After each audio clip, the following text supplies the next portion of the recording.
আপনারা সবাই mastering your thesis from draft to defense season 2 এর দ্বিতীয় ক্লাসে যুক্ত হয়েছে। আজকের ক্লাসে আমরা শিখতে যাচ্ছি মাস্টারিং সিস্টেমেটিক লিটারেচার রিভিউ বিষয়ে। আজকে আমাদের সেশনটি পরিচালনা করবেন আমাদের সম্মানিত স্যার ডক্টর সঞ্জয় কুমার চন্দ্র, অধ্যাপক সমাজবিজ্ঞান ডিসিপ্লিন, খুলনা বিশ্ববিদ্যালয়। স্যার, আপনাকে অনুরোধ করব সেশনটি পরিচালনা করার জন্য। ওকে, থ্যাংক ইউ। আমি অডিও অন করা আছে, আমি শেয়ার করছি আমার ডকুমেন্টে এবং আহ, তারপরে আমি আলোচনা করছি।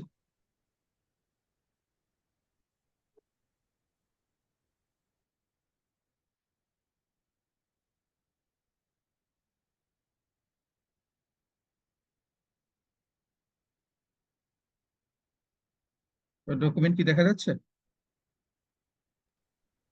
Yes, sir.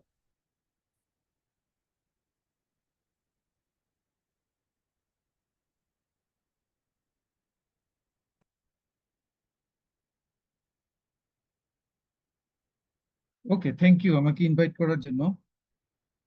তো আমি জানি না আমি কতটা লিটারেচার রিভিউর উপরে আন্ডারস্ট্যান্ডিং গ্রো করতে পারবো, তবে আমি আমার লেভেল থেকে আমি চেষ্টা করছি। এখানে আমার ধারণা যে ডিফারেন্ট ডিসিপ্লিনের স্টুডেন্ট, বিভিন্ন স্কলার তারা এখানে অ্যাটেন্ড করেছে। বাট আমি ট্রাই করছি যে ওভারঅল কিভাবে আমরা লিটারেচার রিভিউটা লিখতে পারি এবং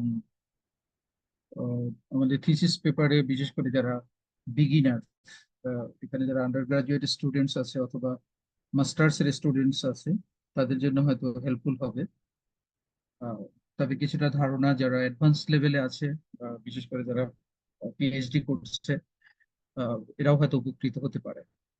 সো ওয়েল, আমি আবারও গ্রেটফুল টু কেইউআরএস খুলনা ইউনিভার্সিটি যে আমাকে ইনভাইট করার জন্য। তো আমি আমার লেকচারের মধ্যে যে কোনো সময় যে কোনো কেউ যে কোনো সময় আমাকে থামিয়ে দিয়ে কোশ্চেন করতে পারে, নো প্রবলেম। এবং আমি হাইলি এনকারেজ করছি প্রত্যেক যারা পার্টিসিপেন্ট এখানে আছেন, আপনারা যে কোনো সময় আমাকে কোশ্চেন করতে পারেন যে কোনো ইস্যুতে। এবং যদি কোনো কনসেপ্ট আনক্লিয়ার থাকে এবং কারো কারো জন্য কোশ্চেন করাটা একটু ডিফিকাল্ট, আসলে অনেকে বুঝতে পারে না কিভাবে কোশ্চেন করতে হবে, অথবা অনেক সময় লেকচার থেকে তার আন্ডারস্ট্যান্ডিং গ্রো করতে পারে না, সো তারপরে কোশ্চেন করতে হয়। সেরকমও যদি হয়, আমার লেকচারের পরে 7 ডেজের মধ্যে আপনি যে কোনো সময় আমার ইমেইল করতে পারেন। আমি চেষ্টা করব সেই কোশ্চেনের আনসার দেওয়ার। সো ওয়েল, আমাদের টপিক যেটা ছিল সেটা হচ্ছে যে মাস্টারিং সিস্টেমেটিক লিটারেচার রিভিউস। তো কনসেপ্টটা শুরু করার আগে একটু বলে রাখা ভালো যে সিস্টেমেটিক লিটারেচার রিভিউ যে কনসেপ্ট, এটা একটি অ্যাডভান্স লেভেলের কনসেপ্ট রিভিউর ক্ষেত্রে।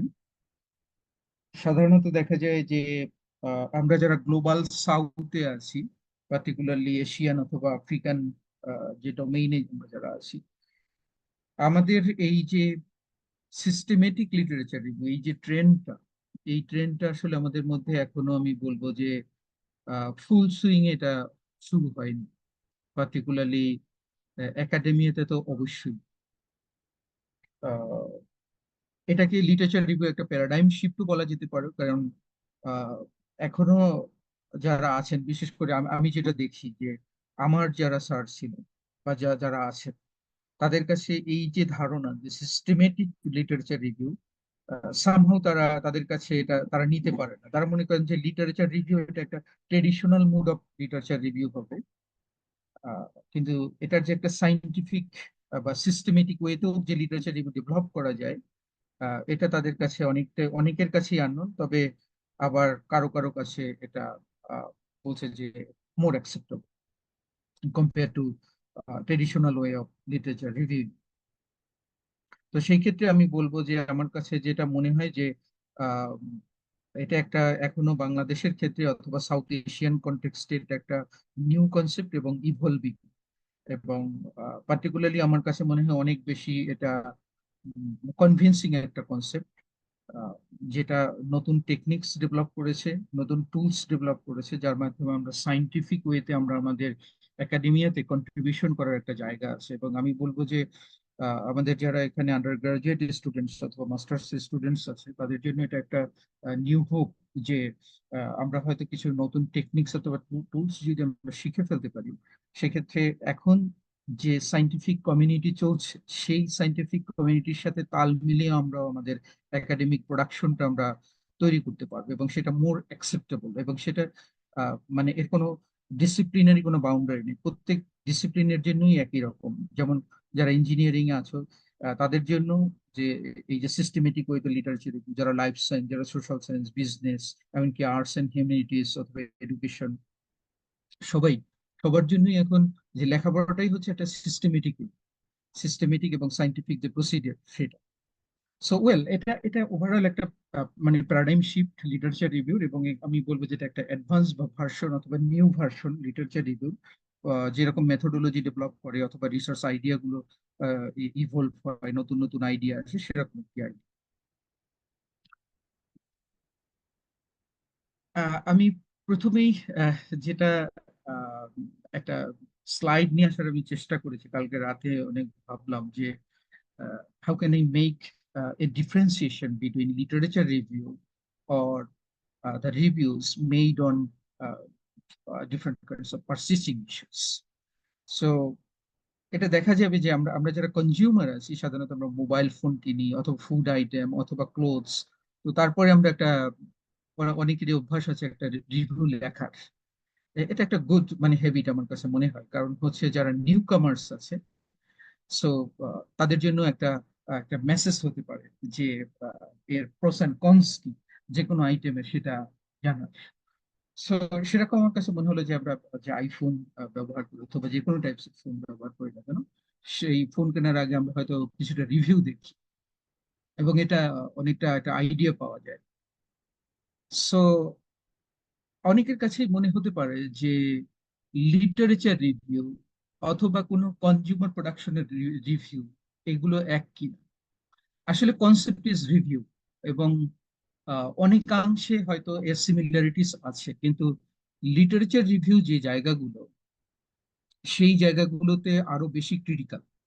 আমরা যদি দু একটা লাইন এখান থেকে পড়ি, আমরা যদি দেখতে পাই যে আমরা যেটা দেখবো যে কারো কোনো এম্বিশন নাই যে আমরা কিভাবে হাউ ক্যান উই ইমপ্রুভ, অথবা আমরা কিভাবে আসলে গ্যাপ গুলোকে ফুলফিল করতে পারি, এরকম এরকম। কারণ কনজিউমারদের সে ধরনের আসলে এম্বিশন থাকে না এবং তাদের একটা ক্যাপাবিলিটির বাইরেও। সুতরাং দেখা যায় যে আম, এই রিভিউ থেকে literature review A B different, এবং এটা আরো ক্লিয়ার হবে আমি যখন আমার এই বর্ণন জায়গাগুলোতে যাব। সো হয়তো যারা বিগিনার্স আছে অথবা যারা নভিস, তারা হয়তো এই জায়গাগুলোতে গুলিয়ে ফেলতে পারে যে আসলে রিভিউ কি তাহলে আহ, যে আইফোনের রিভিউ অথবা লিটারেচার রিভিউ এক, আসলে বিষয়টা সেটা না। তবে generic concept is the same, কারণ এখানেও কিছু প্রোস এন্ড কনস দেয়া আছে, এবং আমরা যখন একাডেমিক লিটারেচারকেও রিভিউ করব সেখানেও এরকম প্রোস এন্ড কনস এটা থাকবে। But there is still difference between two. Again, I am just repeating. আমি এবার যেটা চেষ্টা করেছি যে লিটারেচার রিভিউ আসলে আমরা করি বা একাডেমিক জায়গাগুলোতে, বিশেষ করে থিসিস পেপার লেখার সময় লিটারেচার রিভিউটা খুব ইম্পর্টেন্ট, কিন্তু আমরা হয়তো এই ইনফরমেশন গুলো আমাদের কাছে অনেক সময় থাকে না যে লিটারেচার রিভিউ কনসেপ্টটা আসলে কখন আসলো একাডেমিয়া, এটা আমাদের জানাটা খুব দরকার। কারণ হিস্ট্রিক্যাল এভিডেন্সের উপর বেস করেই আমাদের মূলত এগোতে হয়, এবং এখন যে সাইন্টিফিক ইনোভেশন গুলো, সেইগুলো ক্ষেত্রেও যদি আমরা দেখি, সেটা হচ্ছে যে প্রিভিয়াস যে কনসেপ্ট গুলো ছিল বা প্রিভিয়াস যে কনসেপ্ট গুলো আছে, সেইগুলোর যে পিটফলস যেগুলো আছে অথবা শর্টকামিং যেগুলো আছে, সাধারণত যেটা করা হয় সেইগুলোকে কিভাবে রিকভার করা যায় সেটার জন্য কাজ করা হয়। সো কিছুটা হিস্ট্রিক্যাল অ্যাকাউন্টও আমাদের লিটারেচার রিভিউর এই জন্য জানা দরকার যে একাডেমিতে আসলে লিটারেচার রিভিউটা কিভাবে আসলো। তো সেটা যদি আমরা দেখি যে এটা আসলে অ্যাক্সিডেন্টলি শুরু হয়নি, যে লিটারেচার রিভিউ আসলে কনসেপ্ট অথবা এটা কোনো নিউ ফেনোমেনন, এটার হিস্ট্রি প্রায় 200 ইয়ার্স ব্যাক, যে একাডেমিক কমিউনিটিতে বা সাইন্টিফিক কমিউনিটিতে এই লিটারেচার রিভিউ কনসেপ্টটা ছিল। এবং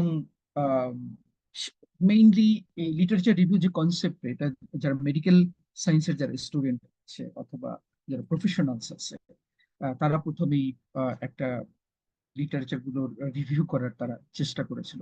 এবং তাদের যে ফার্স্ট অ্যাটেম্প্ট আমরা তাদের মাধ্যমে দেখতে পাই। এবং সেখানে যে জেমস লিন্ড নামে একজন রাইটার, ইউকের, তার প্রথম যে পাবলিকেশনস অথবা সে যে বিষয়টা নিয়ে করে সেটা হলো যে স্কারবি নামে একটা ডিজিজ, আমরা এটা সবাই জানি।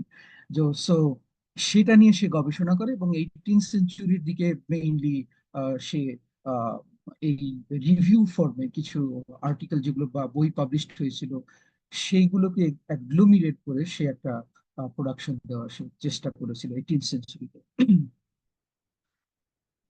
এবং এই হচ্ছে সেই ভদ্রলোক, আমরা ডান দিকে যদি ছবিটা দেখি। এবং সে যেটা করেছে যে সে কিছু ইম্পর্টেন্স আইডেন্টিফাই করছে যে আমাদের আসলে নেসেসিটি কোন জায়গায় লিটারেচার রিভিউ।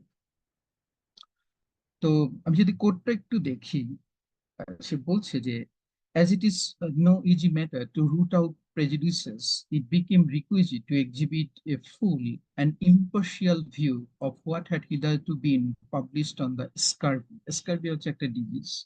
তো আমরা বুঝতেই পারছি সে স্কার্বি নিয়ে সে গবেষণা করতে চাচ্ছে এবং সে দেখতে চাচ্ছে যে প্রিভিয়াস আসলে কোন ধরনের মিস ইনফরমেশন অথবা যে জায়গাগুলো ফুলফিল করা হয়নি সেগুলো কি ছিল, সেগুলোকে আইডেন্টিফাই করা। by which the sources of these mistakes may be detected। এবং খুব ক্লিয়ার যে সে তার এইমটা সে আইডেন্টিফাই করেছে যে পূর্ববর্তী যে ভুলগুলো ছিল অথবা যে মিস ইনফরমেশন ছিল অথবা ল্যাক অফ ইনফরমেশন যেগুলো ছিল, সে বলছে যে এগুলোকে আসলে প্রথম আমাকে ডিটেক্ট করতে হবে। Indeed, before the subject could be sent in a clear and proper light, it was necessary to remove a great deal of rubbish.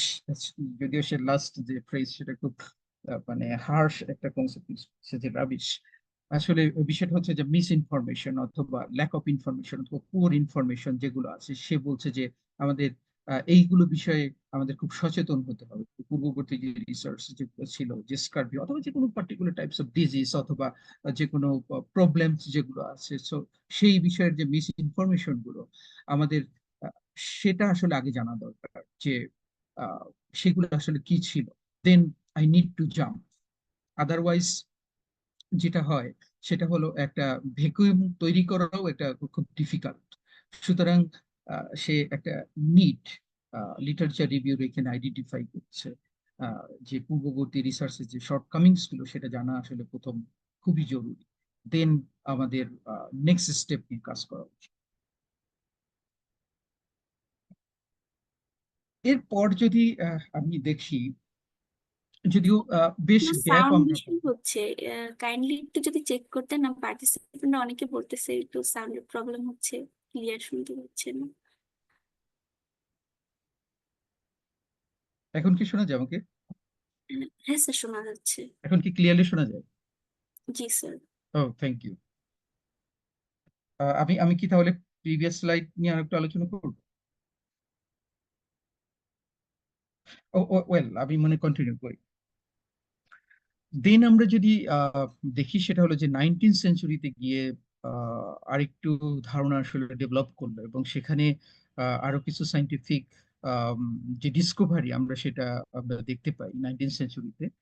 So সেখানে আমরা যদি দেখি যে ফ্রান্স স্ট্যাটিস্টিশিয়ান লেজেন্ডারি, সে যেটা ডেভেলপ করলো যে লিস্ট স্কোয়ার, আমরা জানি যে এটা স্ট্যাটিস্টিক্যাল একটা একটা টুল, যার মাধ্যমে সে সলভ করা শুরু করলো যে problems of combining different types of data, আমরা কিভাবে সেটাকে এক্সপ্লেইন করতে পারি। এবং 1891-এ হার্বার্ট নিকোলাস সে যেটা পাবলিশ করলো is 76 page review of theories and experiments on the psychology of time.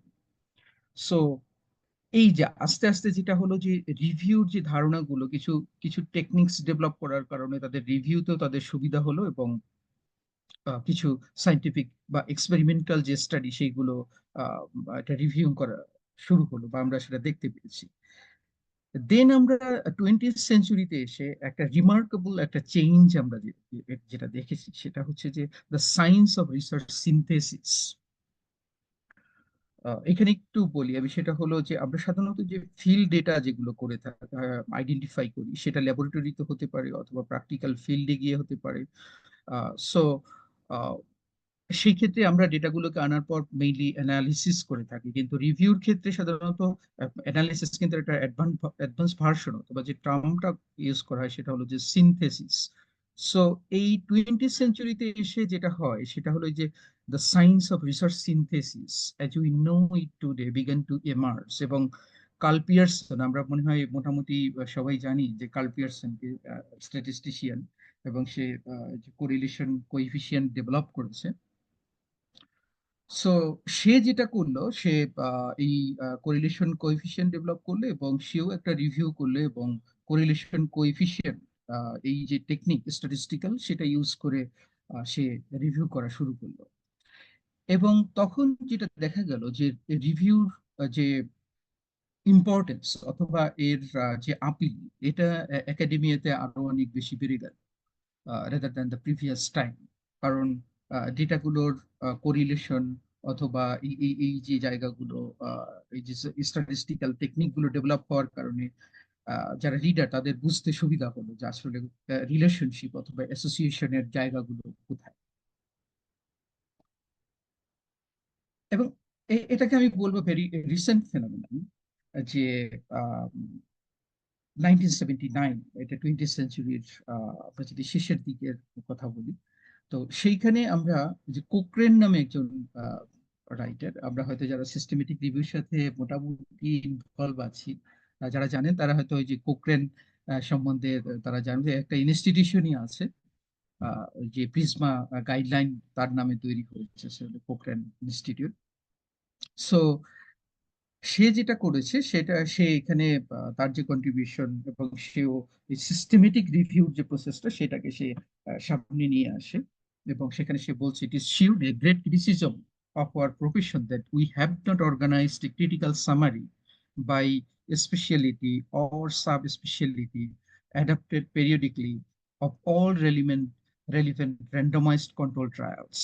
এবং সে এখানে কিছু যারা প্রিভিয়াস রাইটার যারা ছিল তাদের যে ক্রিটিসিজম গুলো সে নিয়ে এসেছে। সে বলছে যে প্রিভিয়াস টাইমে আমরা যেটা দেখি যে রিভিউ গুলো যেটা হয়েছে সেই জায়গাগুলোতে তারা সামারাইজ করতে পেরেছে, যে কিন্তু ক্রিটিক্যাল যে জায়গাগুলো সেইগুলোকে তারা আইডেন্টিফাই করতে পারেনি, এবং স্পেসিফিক কোন কোন জোনগুলোতে ফোকাস করা উচিত সেটা আমরা দেখিনি, রেদার দ্যান আমরা যেটা দেখেছি সেটা একটা কম্প্রিহেন্সিভ একটা রিভিউর বিষয় আমরা দেখেছি, কিন্তু আমাদের আরো বেশি স্পেসিফিক হওয়া উচিত।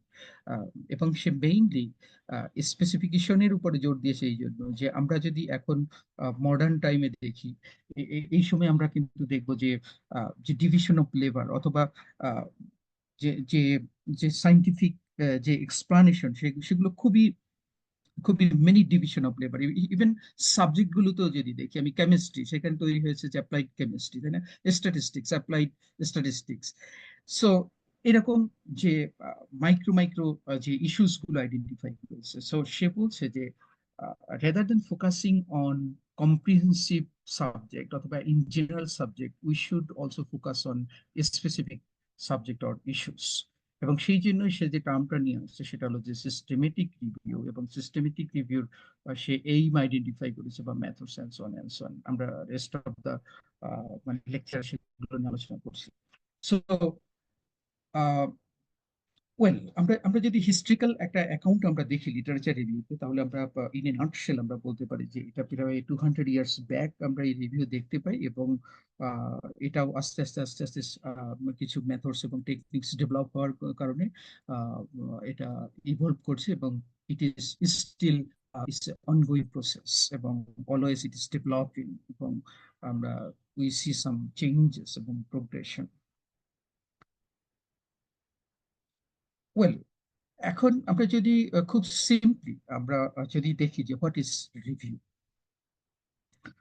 তো সেই জায়গাগুলোতে আমরা যেটা দেখবো যে খুব সিম্পল যে নোশন, সেটা হচ্ছে two view, inspect or extract second time or again. অর্থাৎ কোনো পার্টিকুলার কোনো ইস্যু সম্বন্ধে আমরা আহ, যেটা দেখি যে সেগুলোকে আবার সেকেন্ড টাইম পড়া এবং বোঝা, এটাই হচ্ছে মেইনলি রিভিউ।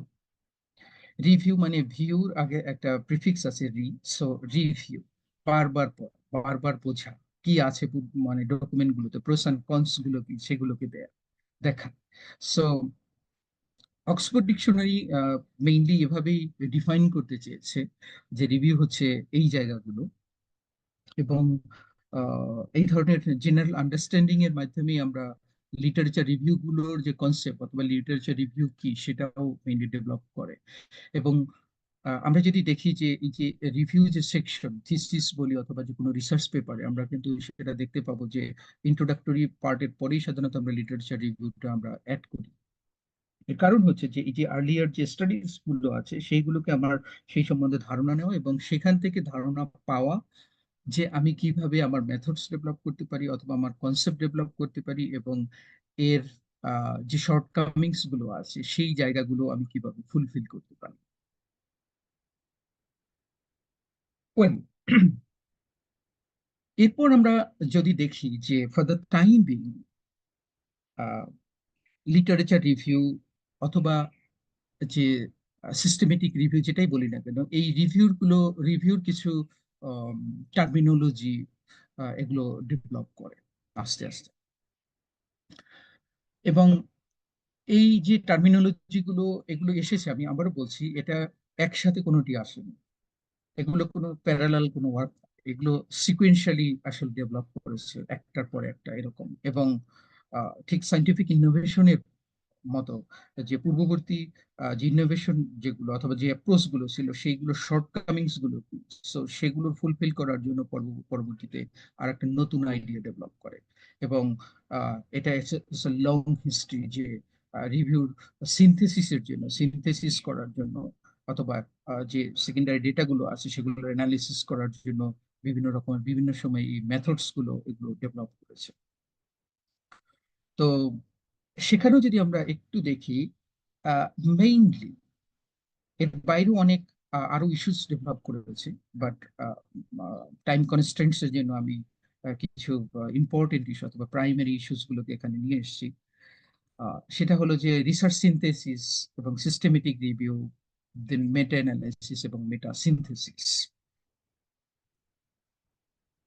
এরকম টার্ম ডেভেলপ করেছে। তো যেটা দেখা যায় যে আমি প্রথমে আমরা বলেছি যে হিস্ট্রিতে আমরা যেটা দেখেছি যে রিভিউ প্রায় 200 ইয়ার্স ব্যাক, অর্থাৎ 18th সেঞ্চুরি থেকে শুরু হয়েছে, এবং 18th সেঞ্চুরি আমরা জানি যে 1700 to 1799। সো এরকম আহ, আহ, তো সেই সময় যে রিভিউ যেটা ছিল সেই রিভিউটা আসলে স্ট্রাকচার্ড ওয়েতে অথবা যে সাইন্টিফিক ওয়েতে আসলে সেটা সিনথেসিস করা ছিল না, সেটা অনেকটা কম্প্রিহেন্সিভ অথবা নেগেটিভ লিটারেচার রিভিউ, অথবা অনেকে এটাকে ট্রেডিশনাল ফর্মস অফ রিভিউ বলে থাকে, যেটার বিষয়ে আমরা কোক্রেনকে আর্গুমেন্ট করতে দেখলাম। আহ, যে সে বলেছে যে প্রিভিয়াস যে রিভিউ যেটা হয়েছে সেটা আসলে একটা কম্প্রিহেন্সিভ একটা সেন্স আমাদের ডেভেলপ করার জন্য, বাট পার্টিকুলার রিসার্চ করার জন্য বা পার্টিকুলার কোনো সাইন্টিফিক ইনোভেশনের জন্য আমাদের আসলে আরো বেশি মানে স্পেসিফাই করা দরকার যে what type of literature review we need to apply. তো এই ধরনের সেন্স যেটা দেখতে পাই সেটা হলো সেকেন্ড ওয়ার্ল্ড ওয়ারের পরে। এবং সেকেন্ড ওয়ার্ল্ড ওয়ারের পরে আমরা এটা একটা আমি বলবো যে খুবই একটা remarkable time second world war. কারণ সেকেন্ড ওয়ার্ল্ড ওয়ারের পরে আমরা যদি দেখি সেটা হলো যে ওয়ার্ল্ডে যে দ্য কনসেপ্ট অফ গ্লোবালাইজেশন অথবা যে ইউনাইটেড নেশনস এর মতো অর্গানাইজেশন এবং তার যে সাব যে ফিল্ড যেগুলো রয়েছে, ইউএনডিপি, ইউনিসেফ অথবা ডাব্লিউএইচও যেগুলো আছে, তো সেইগুলো কিন্তু এমার্জ করে। এবং যার কারণে এই সাইন্টিফিক ইনোভেশনের অথবা রিসার্চের যে জায়গাগুলো সেই জায়গাগুলো আরো বেশি এক্সপ্যান্ড করে। তো যখন এগুলো এক্সপ্যান্ড করে তখন এই সাইন্টিফিক প্রসিডিউর ডেভেলপ করে। এবং তারা যেটা বলতে চেয়েছে সেটা হলো যে এই যে সিস্টেমেটিক রিভিউ একটা মানে ইনিশিয়াল স্টেজ আমরা সেকেন্ড ওয়ার্ল্ড ওয়ারের পরে দেখি, এবং পরবর্তীতে 19th সেঞ্চুরির শেষের দিকে এসে কোকরেন বা তার পরবর্তী যারা ফলোয়ার্স আছে তাদের মাধ্যমে এই সিস্টেমেটিক রিভিউ কনসেপ্ট ডেভেলপ করে। সো প্রথম যে টার্মটা ছিল সেটা হলো যে রিসার্চ সিনথেসিস, সেখান থেকে আস্তে আস্তে এটা একাডেমিয়াতে সিস্টেমেটিক রিভিউ এই নামে এটা আসলে শেপ হয়। দেন আমরা যেটা দেখতে পাই সেটা হলো যে সিস্টেমেটিক রিভিউর সাথেই বলা যেতে পারে অনেকটা প্যারালেলি ডেটা সিনথেসিসের জন্য একটা টেকনিক চলে আসে, সেটাকে তারা বলছে যে মেটা অ্যানালিসিস।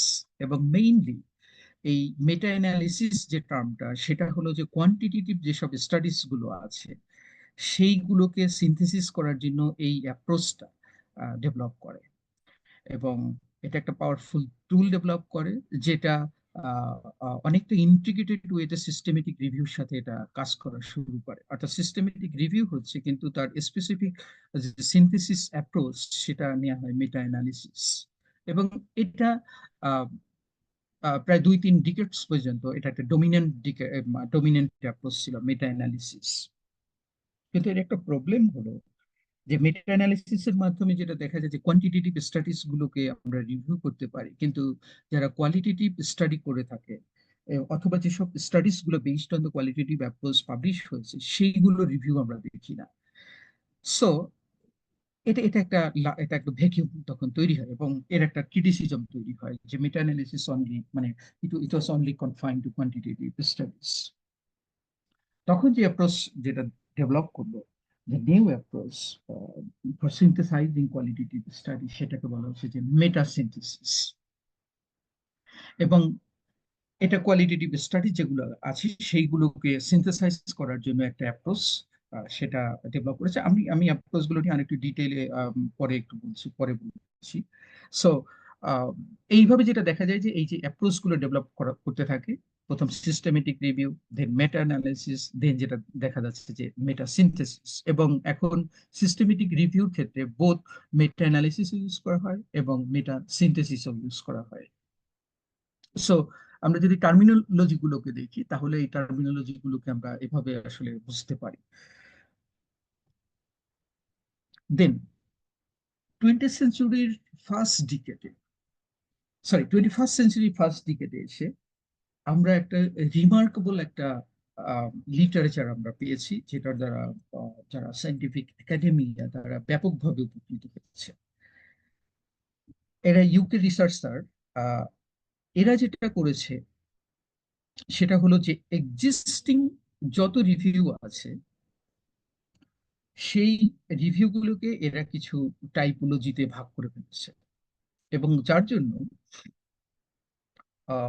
ক্লাসিফাই করা একটা রিভিউ থেকে আর একটা রিভিউ এটা অনেক বেশি সহজ হয়ে গেছে। এবং আমি পেপারটা এখানে দিয়েছি, এবং এর যে সোর্সটা সেটা আমার রেফারেন্সে দেওয়া আছে, যদি কারো লাগে সেখানে জাস্ট গুগলে সার্চ, এটা ওপেন অ্যাক্সেস, গুগলে সার্চ দিলে পরে পেপারটা পাওয়া যাবে।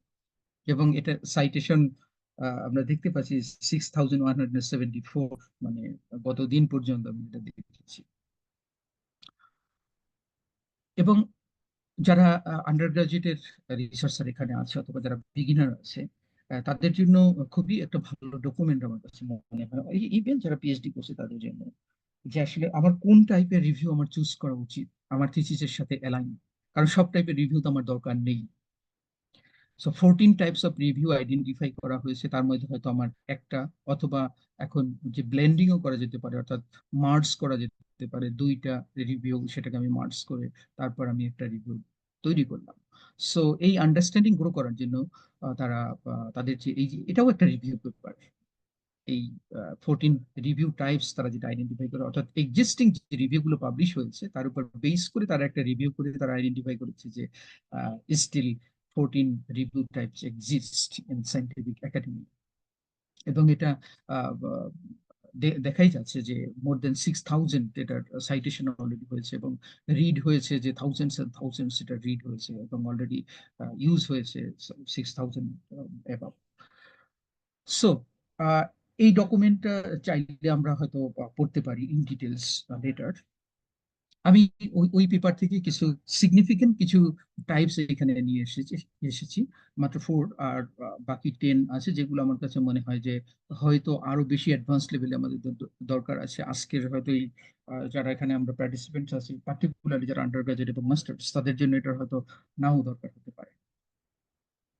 তো সেখানে যদি আমরা দেখি যে মেজর যে টাইপস অথবা ইম্পর্টেন্ট যে টাইপস আছে, সেটা হলো চারটা। একটা হলো যে লিটারেচার রিভিউ, এটা একটা জেনেরিক টার্ম, এবং আরেকটা হলো মিক্সড মেথডস রিভিউস, এবং আরেকটা হলো সিস্টেমেটিক রিভিউস, এবং আরেকটা হলো স্কোপিং রিভিউস।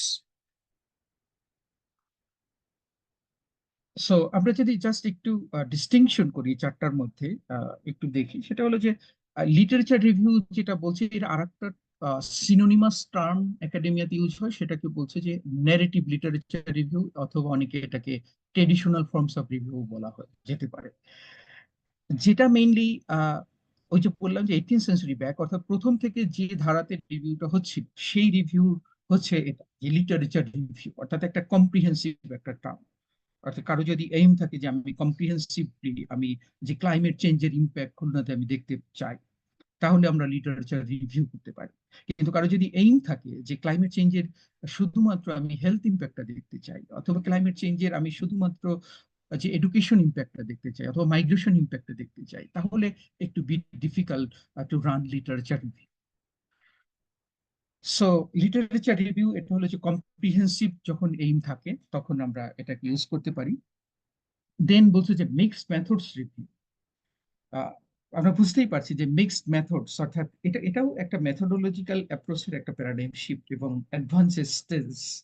কারণ প্রথম যে মেথডস গুলো যে ডেভেলপ করেছিল সেটা হচ্ছে যে কোয়ান্টিটেটিভ, এবং দেন হচ্ছে যে কোয়ালিটেটিভ, অথবা এরকম কোয়ালিটেটিভ দেন কোয়ান্টিটেটিভ, এবং পার্টিকুলারলি 19th সেঞ্চুরির শেষ এবং 20th সেঞ্চুরির শেষ এবং 21st সেঞ্চুরির তে আমরা যেটা দেখছি যে এখন মিক্সড মেথডের ব্যাপক প্রচলন। এবং আমরা যদি দেখি যে যে স্টাডি যে সাবজেক্ট এখন যেটা বেশি অ্যাপ্রিসিয়েট করা হয় সেটা হচ্ছে যে যে মিক্সিং যে সাবজেক্টগুলো, অর্থাৎ পার্টিকুলার কোনো সাবজেক্টে ফোকাস না করে তারা চাচ্ছে যে ইন্টিগ্রেটেড যে সাবজেক্টগুলো আছে সেই সাবজেক্টগুলোকে নিয়ে যারা স্টাডি করে তাদেরকে বেশি মানে অ্যাপ্রিসিয়েট করা হয়। এবং অ্যাডভান্স কান্ট্রিতে আমরা কিছু কিছু সাবজেক্ট যেগুলো দেখি সেগুলো যে ইন্টিগ্রেটেড, যেরকম আমি আমি সোশিওলজি পড়ি বা পড়াই, বাংলাদেশে নাম হচ্ছে যে সোশিওলজি, মানে এটা এখন একটা ট্রেডিশনাল একটা কনসেপ্ট, কিন্তু অক্সফোর্ড অথবা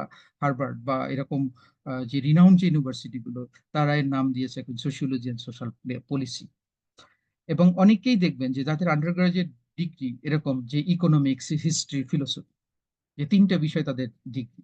সো এখন মনে করা হচ্ছে যে এরকম যে ইন্টিগ্রেটেড যে অ্যাপ্রোচ, এইগুলো আরো বেশি হিউম্যান বিইং কে তাকে আরো সমৃদ্ধ করছে, এবং সামহাউ একটা মানে আহ, একটা গুড ভার্সন তাদের কাছে মনে হচ্ছে যে এই নিউ কনসেপ্ট। সো সেরকম একটা অ্যাপ্রোচ হচ্ছে যে মিক্সড মেথড, অর্থাৎ এখন পার্টিকুলার যে কোয়ালিটেটিভ অথবা কোয়ান্টিটেটিভ এর শর্টকামিংস থাকার জন্য এই মিক্সড মেথড অ্যাপ্রোচ তৈরি হয়েছে। এবং প্রচুর সাইন্টিফিক পাবলিকেশন হচ্ছে মিক্সড মেথডের উপরে। মিক্সড মেথডেরও আবার অনেক টাইপোলজি আছে, কনভার্জেন্ট ডিজাইন আছে, সিকোয়েন্সিয়াল ডিজাইন আছে, এমবেডেড ডিজাইন আছে। সো এরকম অনেক বেশি অনেক টাইপোলজি আছে। সো এই যে রিভিউ পেপার, এই যে পেপারস গুলোকে রিভিউ করার জন্য একটা অ্যাপ্রোচ ডেভেলপ করে সেটাকে বলছে যে মিক্সড মেথডস রিভিউস। এবং এটা আমি বলবো যে নিউ কনসেপ্ট যেটা ডেভেলপ করে। এবং আহ, আহ, এই অ্যাপ্রোচও মূলত সাইন্টিফিক ওয়েতে আমরা যেটা দেখি যে এক্সপ্লানেশন হতে হতে থাকে। আমি সরি, মনে হয় সবাই আমার কিছু ব্যাকগ্রাউন্ড সাউন্ড শোনা যাচ্ছে। আহ, আর রাস্তা দিয়ে অনেক ইয়া যাচ্ছে, তারা আসলে সাউন্ড তৈরি করছে, আমি সরি ফর দ্যাট। দেন আমরা যদি দেখি যে থার্ড টাইপ, সেটা হলো যে সিস্টেমেটিক রিভিউ, অর্থাৎ আজকে নিয়ে আমরা যেটা কথা বলবো আজকে যে ইস্যুটার উপরে, এটা মিক্সড মেথডের পরে এই রিভিউ টাইপটা ডেভেলপ করে, এবং যেটা একেবারেই মানে বলা যেতে পারে যে মডার্ন একটা কনসেপ্ট। এবং এখানে সাইন্টিফিক প্রসিডিওর এবং ইন ডিটেলস সবকিছু ডেভেলপ করে। আর একটা হলো যে স্কোপিং রিভিউ। মেইনলি স্কোপিং যে রিভিউ যেটা, এইখানে যেটা দেখা হয়ে থাকে যে পার্টিকুলার সাবজেক্টের উপরে কোন কোন আসপেক্টে পেপারগুলো পাবলিশ করা হলো, এবং সেখানে ইন ডিটেলস এক্সপ্লানেশন মেইনলি থাকে না। সাধারণত আমি যেটা দেখেছি যে যারা পিএইচডি রিসার্চার তারা এই স্কোপিং রিভিউ করে সিস্টেমেটিক রিভিউ করার জন্য, অথবা মিক্সড মেথড রিভিউ করার জন্য, অথবা লিটারেচার রিভিউ করার জন্য। অর্থাৎ প্রথম তারা দেখে যে স্কোপিং এর মাধ্যমে যে কোন কোন স্কোপ গুলো তৈরি হলো, অথবা পার্টিকুলার ইস্যুর উপরে কোন কোন বিষয়ে পেপার গুলো পাবলিশ হয়েছে, দেন তারা একটা স্পেসিফিক ইস্যু নিয়ে তারা রিভিউ করতে থাকে। সো স্কোপিং রিভিউ প্রথম করে, দেন হচ্ছে যে এর সাথে সিস্টেমেটিক রিভিউ, অথবা মিক্সড মেথড রিভিউ, অথবা লিটারেচার রিভিউ, অথবা অন্যান্য টাইপসের যে রিভিউ গুলো তারা করে থাকে। সো এই চারটা আমি আলোচনা করলাম রতন ওই মোটামুটি। গোবর সারও দেওয়া লাগবে, কেঁচো সারও দেওয়া লাগবে রতন।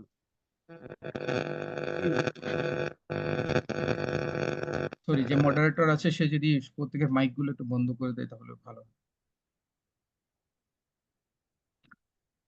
সো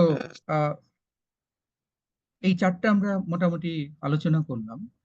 এখন আমি যেটাতে মেইনলি জাম্প করতে চাই সেটা হলো যে সিস্টেমেটিক লিটারেচার রিভিউতে, কারণ আমাদের আজকের এজেন্ডা হচ্ছে সিস্টেমেটিক লিটারেচার রিভিউ। এবং আমি জাস্ট এতক্ষণ আলোচনা করলাম এই জন্য যে সিস্টেমেটিক লিটারেচার রিভিউ এটা অ্যাক্সিডেন্টলি শুরু হয়নি, অথবা এটা এটা কোনো জাম্পিং, হঠাৎ করে একটা কোনো জাম্পিং প্রসেস না, এর পেছনে অনেক গল্প আছে, সেইখান থেকে আসলে সিস্টেমেটিক রিভিউটা আসছে। সো রিডারদেরকে সেই আইডিয়াটা দেওয়ার জন্য আমি এটা আলোচনা করলাম। এখন আমরা সিস্টেমেটিক লিটারেচার রিভিউ আলোচনা করব, over other process, এবং why this systematic literature review is so much important in academia, সেগুলো আমরা আলোচনা করব। কারণ আমার কাছে মনে হয়েছে যে 14 টাইপস অফ রিভিউর মধ্যে এই রিভিউটা হচ্ছে সবচেয়ে বেশি এখন পপুলার, এবং যে অনেক অন্যান্য রিভিউর যে শর্টকামিংস গুলো আছে সেখান থেকে এই রিভিউ শর্টকামিংস অনেক কম, এবং সাইন্টিফিক একাডেমিয়াতে এর যে অ্যাকসেপ্টেন্স সেটা অন্যান্য রিভিউ থেকে অনেক বেশি।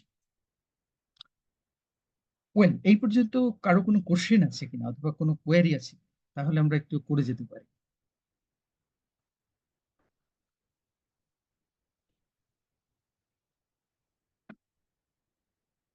ওকে, থ্যাংক ইউ। কোয়েরি আমরা দেখতে পাচ্ছি। সো এখন যেটা হলো বিগ কোশ্চেন, যে why is the systematic literature review, why not literature review, why not mixed method review or scoping review or other types of review. আমি যে পেপারটাকে রেফার করলাম, যে 14 টাইপস অফ রিভিউ, আমরা যদি সেটাকে একটু জাস্ট রিভিউ করি তাহলে আমাদের আরো কনসেপ্ট ক্লিয়ার হবে। সো সিস্টেমেটিক লিটারেচার রিভিউ যেটা আমাকে দিচ্ছে সেটা হলো যে it includes specific research questions for inquiry. এবং আমার মনে হয় আমরা যারা এখন এই যে ফোর্থ ইয়ারে থিসিস করার কেবল শুরু করেছি, আমাদের জন্য কিন্তু এই যে রিসার্চ কোশ্চেন অথবা স্পেসিফিক অবজেক্টিভ এই টার্মগুলো কিন্তু চলে আসছে এবং আমাদের থিসিস পেপারে থাকবে। Then it includes systematic search of literature. So the term is systematic search, not search. যে আমাদেরকে সার্চ করতেই হবে, আমরা এক্সপ্লোর করব লিটারেচার গুলোকে, পাবলিশড যেসব লিটারেচার গুলো আছে সেগুলো বিভিন্ন রকমের ডেটাবেস থেকে আমরা করব, কিন্তু it should be systematic. It includes biased free appraisal. So it may be a new term to you, যে লিটারেচার গুলো আছে সেগুলোকে আমরা যে জাজ করব সেটাও হচ্ছে যে বায়াসড ফ্রি, এবং একটা জাজিং একটা টেকনিক এটা ডেভেলপ করেছে, যেটা আমরা অন্যান্য লিটারেচার রিভিউগুলোর ক্ষেত্রে আমরা আসলে দেখি না। লাস্ট বলছে it provide systematic way for synthesise of data. So another approach is synthesising, যেটা নিয়ে আমি একটু আগে আলোচনা করেছি অলরেডি, যে মেটা সিনথেসিস, মেটা অ্যানালিসিস, এই টার্মগুলো ডেভেলপ করেছে, যেটা আমরা লিটারেচার রিভিউ অথবা অন্যান্য যে traditional way of literature review গুলোর ক্ষেত্রে আমরা এর অ্যাপ্লিকেশন দেখি না। So systematic literature review academic কমিটিতে অথবা একাডেমিয়াতে তার যে আপিলটা যেটা তৈরি করেছে, সেটা সে এই ধরনের নিজস্ব কিছু টেকনিক ডেভেলপ করেছে যার রেশনালিটি অথবা এর সিগনিফিকেন্স স্কলারদের কাছে অনেক বেশি ইম্পর্টেন্ট।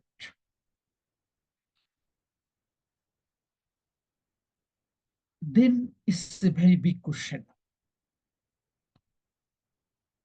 যে কোনো ফিল্ডেই আমরা আছি না কেন, আমাদের কাছে number of books, thousands and thousands articles, reports, published paper books, newspaper articles, কিন্তু কোশ্চেন হচ্ছে which one should be prioritised, অথবা which one is my topic subject. যে আনসারটা এখনো পর্যন্ত সিস্টেমেটিক রিভিউর আগে কোনো literature review on the basis of rationality দিতে পারেনি,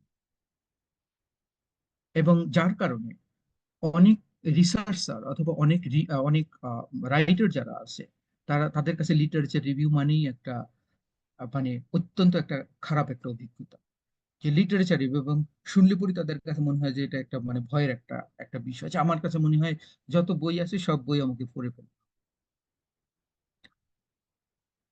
আসলে কি বিষয়টা সেটা কি? সো এই কোশ্চেনের কিছুটা আনসার দিয়ে হিউম্যান বিইং অথবা রিসার্চারদেরকে কিছুটা রিলিজ দিয়েছে, সেটা হলো সিস্টেমেটিক লিটারেচার রিভিউ, যেটা আমরা 20th সেঞ্চুরি শেষের দিকে আমরা দেখতে পাই। সেখানে তারা যেটা ফ্রেম করে দিয়েছে, এবং তারা কিছু স্পেসিফিক আনসার দিয়ে দিয়েছে, সেটা বলছে যে to map the field or fields relevant to the inquiry, historical development হতে পারে, এম্পিরিক্যাল অথবা থিওরিটিক্যাল বেজিস হতে পারে, key figure, text, major, debates, অথবা to establish which studies, ideas or methods are most pertinent to the specific research being undertaken, to create the warrant for the research, for example, identifying gaps, bringing the separate together, speaking to a particular debate or puzzle, এবং বলছে যে to identify the particular contribution you research will make. So আমাদের কাছে কিন্তু মোটামুটি একটা ধারণা চলে এসেছে যে আমরা আমাদের ফিল্ড রিলেটেড যেসব টেক্সট গুলো আছে আমরা সেইগুলো দেখব, এবং ওই টেক্সট গুলো কোন টাইপের মেথড ইউজ করা হয়েছে আমরা সেগুলো দেখব, এবং সেখানে কি গ্যাপস আছে আমরা সেগুলো দেখতে চাই। But it is not just a review or laundry list. We are narrating the literatures. So this is another important issue, যেটা আমরা প্রিভিয়াস লিটারেচার গুলোতে আমরা দেখেছি। বলছি যে আমরা রিভিউ করব, অবভিয়াসলি আমরা সামারাইজ করব প্রিভিয়াস লিটারেচারকে, but it's not like a laundry list. যেরকম আমাদের হয়তো ওয়ার্ড্রোবের মধ্যে আমরা, অথবা আমরা যখন মানে সেগুলোকে পরিষ্কার করতে অথবা আয়রন করতে বাইরে দিয়ে আসি, তাই না? সো আমাদের জামা কাপড়ের একটা লিস্ট করে থাকি যে এইগুলো আছে, this is not like a review. বলছে যে it's not like a laundry list, you have to express your insights. So সেইগুলো সেখানে বলছে যে how much do we know about the topic. শুধুমাত্র টপিকের নেম থাকলে হবে না, যে লন্ড্রি লিস্টের মতো যে এটা একটা টাইপের জামা অথবা এটা একটা টাইপের ক্লথ। আমাদেরকে জানতে হবে যে how much do we know about the topic, what is the best available information and why, what methods have researchers used, are they effective, what data are available, what are the main conclusions, what is missing, what can you discover, how will readers benefit from your contribution. So there are a number of questions, and always mind it, when you will write your systematic literature review, you have to answer all of them, এবং তখনই একটা perfection তৈরি করা সম্ভব। এবং একটু বলে রাখি যে লিটারেচার রিভিউ অথবা সিস্টেমেটিক লিটারেচার রিভিউ যেটাই বলি না কেন, ফিল্ড রিসার্চের যেরকম অ্যাপ্লিকেশন আছে, লিটারেচার রিভিউরও অনেক অ্যাপ্লিকেশন আছে, এবং ফেনোমেনা গুলোকে আন্ডারস্ট্যান্ডিং করার জন্য এবং সিস্টেমেটিক উইথ আন্ডারস্ট্যান্ডিং করার অনেক ইম্পর্টেন্স আছে। এবং লাস্ট ইয়ার যে ইকোনমিক্সে নোবেল পুরস্কার পেয়েছিল, সে কিন্তু এই যে 10 ইয়ার্সের যে ডেটা সেট, এই ডেটা সেট গুলোকে সে মানে রিভিউ করে সেইখান থেকে একটা সিনথেসাইজড ফর্ম নিয়ে এসেছিল, এবং তার ভিত্তিতে তাকে নোবেল পুরস্কার দেওয়া হয়েছিল। সো এটার লট অফ এবং সিগনিফিক্যান্ট ইম্পর্টেন্স আছে যদি সেটা লিটারেচার রিভিউটা সিস্টেমেটিক ওয়েতে আমরা সেটা করতে পারি। সো অলওয়েজ মাইন্ড ইট, আমরা লন্ড্রি লিস্ট প্রডিউস করব না, আমরা সেটার ইনসাইটও আমাদের জানা দরকার। ওয়েল, তাহলে বেসিক জায়গাটা কোথায়, যে what should be the aim of systematic review. এবং এইখানে একটু ইন অ্যাডভান্স আমি বলে রাখি, যারা আন্ডার গ্রাজুয়েট স্টুডেন্ট আছে বা মাস্টার্স স্টুডেন্টস আছে, তারা হয়তো বিগিনার অথবা নভিস রিসার্চার হিসেবে তাদের জন্য এই অ্যাপ্রোচ গুলো, সব অ্যাপ্রোচ গুলো ফলো করা এটা ডিফিকাল্ট হবে। এবং at the end of my lecture আমি বলবো যে কোন জায়গাগুলোতে হয়তো তারা টাচ দিতে পারে, কিন্তু যারা পিএইচডি করছে আহ, তাদের জন্য কিন্তু যে এই যে পুরো প্রসেসটা ফলো করাটা এটা খুবই জরুরি। এবং আহ, তাহলে যেটা দেখা যাবে যে প্রোডাকশনটা at the end of the day তৈরি হবে, সেটা খুবই ইম্পর্টেন্ট এবং একটা সিগনিফিক্যান্ট গ্যাপ তৈরি হবে যে জায়গাগুলোতে ফিল্ড রিসার্চ করে ফুলফিল করা যাবে। এবং থিসিস পেপারে literature review should be stand alone chapter, একটা separate chapter, just like methodology or introductory chapter. এবং ideally second chapter should be the literature review. So there should be an aim, so distinct aim or research question, either aim or research question, or you may include both. So এইমটাকে আসলে systematic literature review এইমটাকে আমরা যদি সেটা দেখি, সেটা বলছে যে comprehensively search literature based on a specific topic, appraise and synthesize published literature, identify possible knowledge gaps that a researcher wants to fill in. এবং সবসময় মনে রাখতে হবে যে আমার টার্গেট হচ্ছে, মেইন গোল হচ্ছে, I want two fulfil the vacuum. যেটা আমি ফার্স্ট যে স্লাইডটা আজকে আমি দেখালাম, যে আইফোনের যে রিভিউ, সেখানে কিন্তু যারা রিভিউ লেখে তাদের কিন্তু এই এইমটা থাকে না। বাট ইন একাডেমিয়া অলওয়েজ রিসার্চারদের কিন্তু একটা এইম থাকে যে আমি ভ্যাকিউমটা ফুলফিল করতে চাই। তা না হলে আসলে একটা টার্ম ইউজ করা হয়, রিইনভেন্টিং দ্য হুইল, অর্থাৎ বারবার একই কাজ করা। এটার কোনো মানে হয় না যে আমাকে something, I have to produce something new.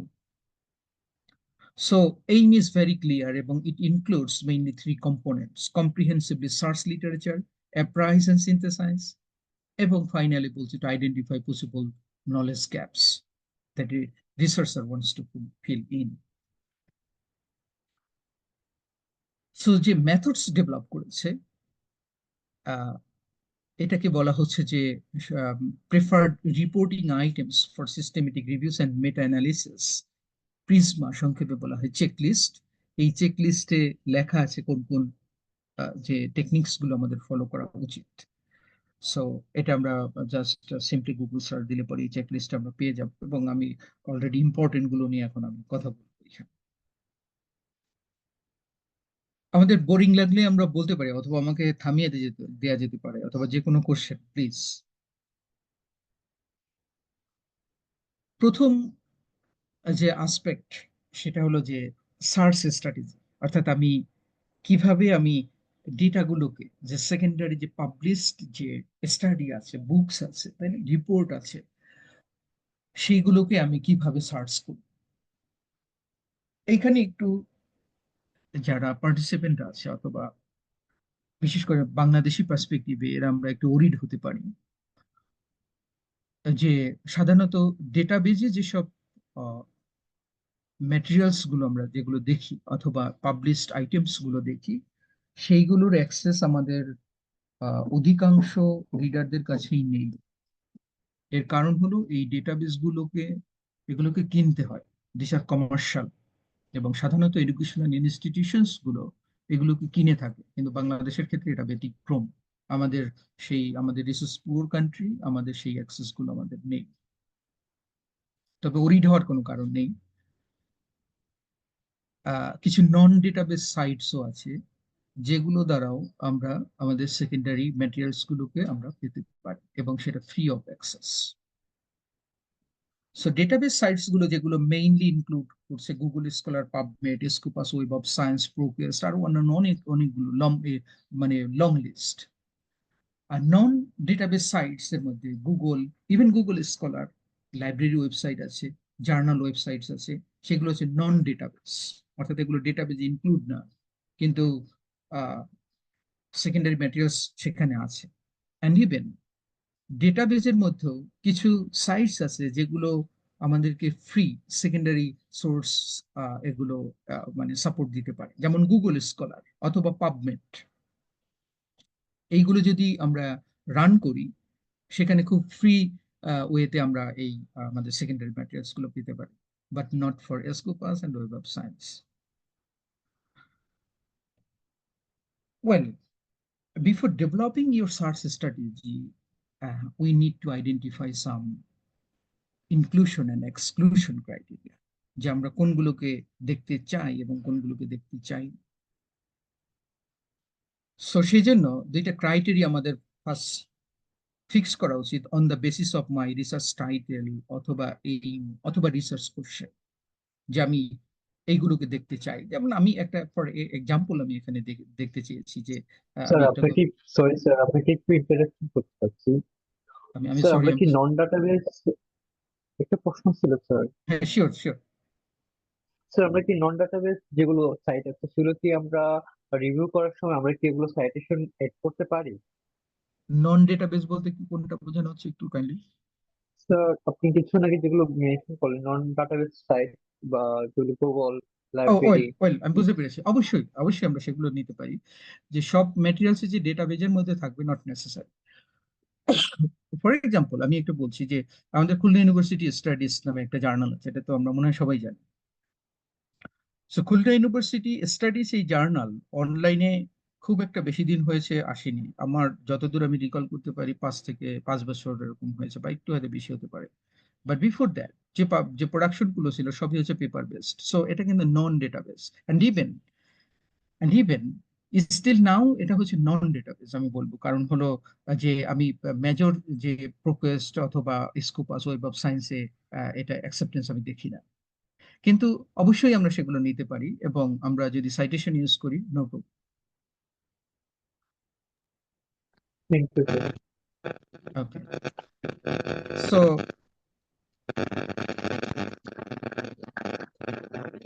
আচ্ছা, আমাদের যেটা ফিক্স করা উচিত যে সার্চ স্ট্র্যাটেজির আগে, সেটা হচ্ছে যে আমাদের কিছু ইনক্লুশন এবং এক্সক্লুশন ক্রাইটেরিয়া। কারণ আমি প্রথমেই বলেছি যে সিস্টেমেটিক রিভিউ যদি আমি রান করতে চাই, তাহলে আমার অবশ্যই রিসার্চ কোশ্চেন অথবা অবজেক্টিভ এটা স্পেসিফিক হতে হবে, ভেরি স্পেসিফিক। এবং আমি সরি যে মডারেটর আছে, আমি একটু তাকে রিকোয়েস্ট করছি সবার মাইকটা বন্ধ করে, অটো মাইক বন্ধ করে দেওয়ার জন্য একটু।